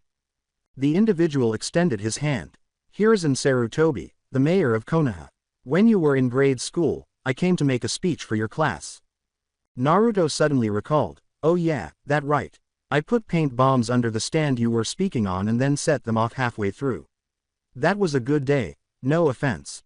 Hiruzen chuckled, "None taken, I found the whole thing quite funny." "Your name is Naruto, right?" "That's me," Naruto replied. "I'm actually sort of friends with you, son." He said once his dad's name was Hiruzen. "I can't believe I never made the connection. Happens to the best of us. So what's got you so stressed out, my young friend?" Hiruzen said, without making a big issue out of it. "Like I said, I've got a very important meeting. It's either gonna end my life, or save it. One of the two, ya know," was Naruto's evasive response because he knew he couldn't offer the elderly man the true reason. "I'm a damn mayor and I don't have meetings that important." "What's the meeting about?" Hiruzen asked, perhaps growing more intrigued. "It's about some mutual interests business has with another, let's just leave it at that," was Naruto's most straightforward statement. "You're not being very forthcoming with this, you know," asked Hiruzen, who suspected the boy of concealing something. "And you're some old man I only ever met in school," replied Naruto. "So forgive me for not giving you my life story." "Haha, well played there, boy. So what are going to do about the meeting?" Hiruzen thought that was so humorous that he almost spat out his coffee. Naruto had made a decision, whatever I have to do. My life's not the only one on the line here, so I'm going to do everything in my power to get this situation under control. Speaking of which, it looks like about time for me to go. I've gotta go now, but it was nice talking to you, sir. Well, I wish you luck. I know what it's like to defend what you care about. You and I are very alike, Naruto, Hiruzen said, waving at him briefly. Although he was aware that he was far from being as legitimate as a mayor at the moment, a part of Naruto wished he was. He took a sip of his drink and walked out of the coffee shop. It had become a little cold, so once he was outside he threw it in the garbage. As Naruto moved along the sidewalk, his entire body trembled. He knew it was coming any moment now. This was a terrible mix of tension and panic, and he detested it. He was unable to see or hear what was approaching him. This was going to be entirely impromptu. He experienced all of these emotions as his entire body jerked back. When he looked down, he noticed a red stain across his chest on his white shirt. Knowing that Sasuke had made the shot, Naruto collapsed to the ground and began to lose consciousness. Sasuke was back on the roof as Naruto fell and bled out into the sidewalk. Someone rushed over to press against his chest. As they had anticipated, Tsunade will be over soon to examine him. Since that person currently held Naruto's life in his hands, Sasuke begged to God that he had made the shot. I will continue the story in next part. Till then, we weave offline.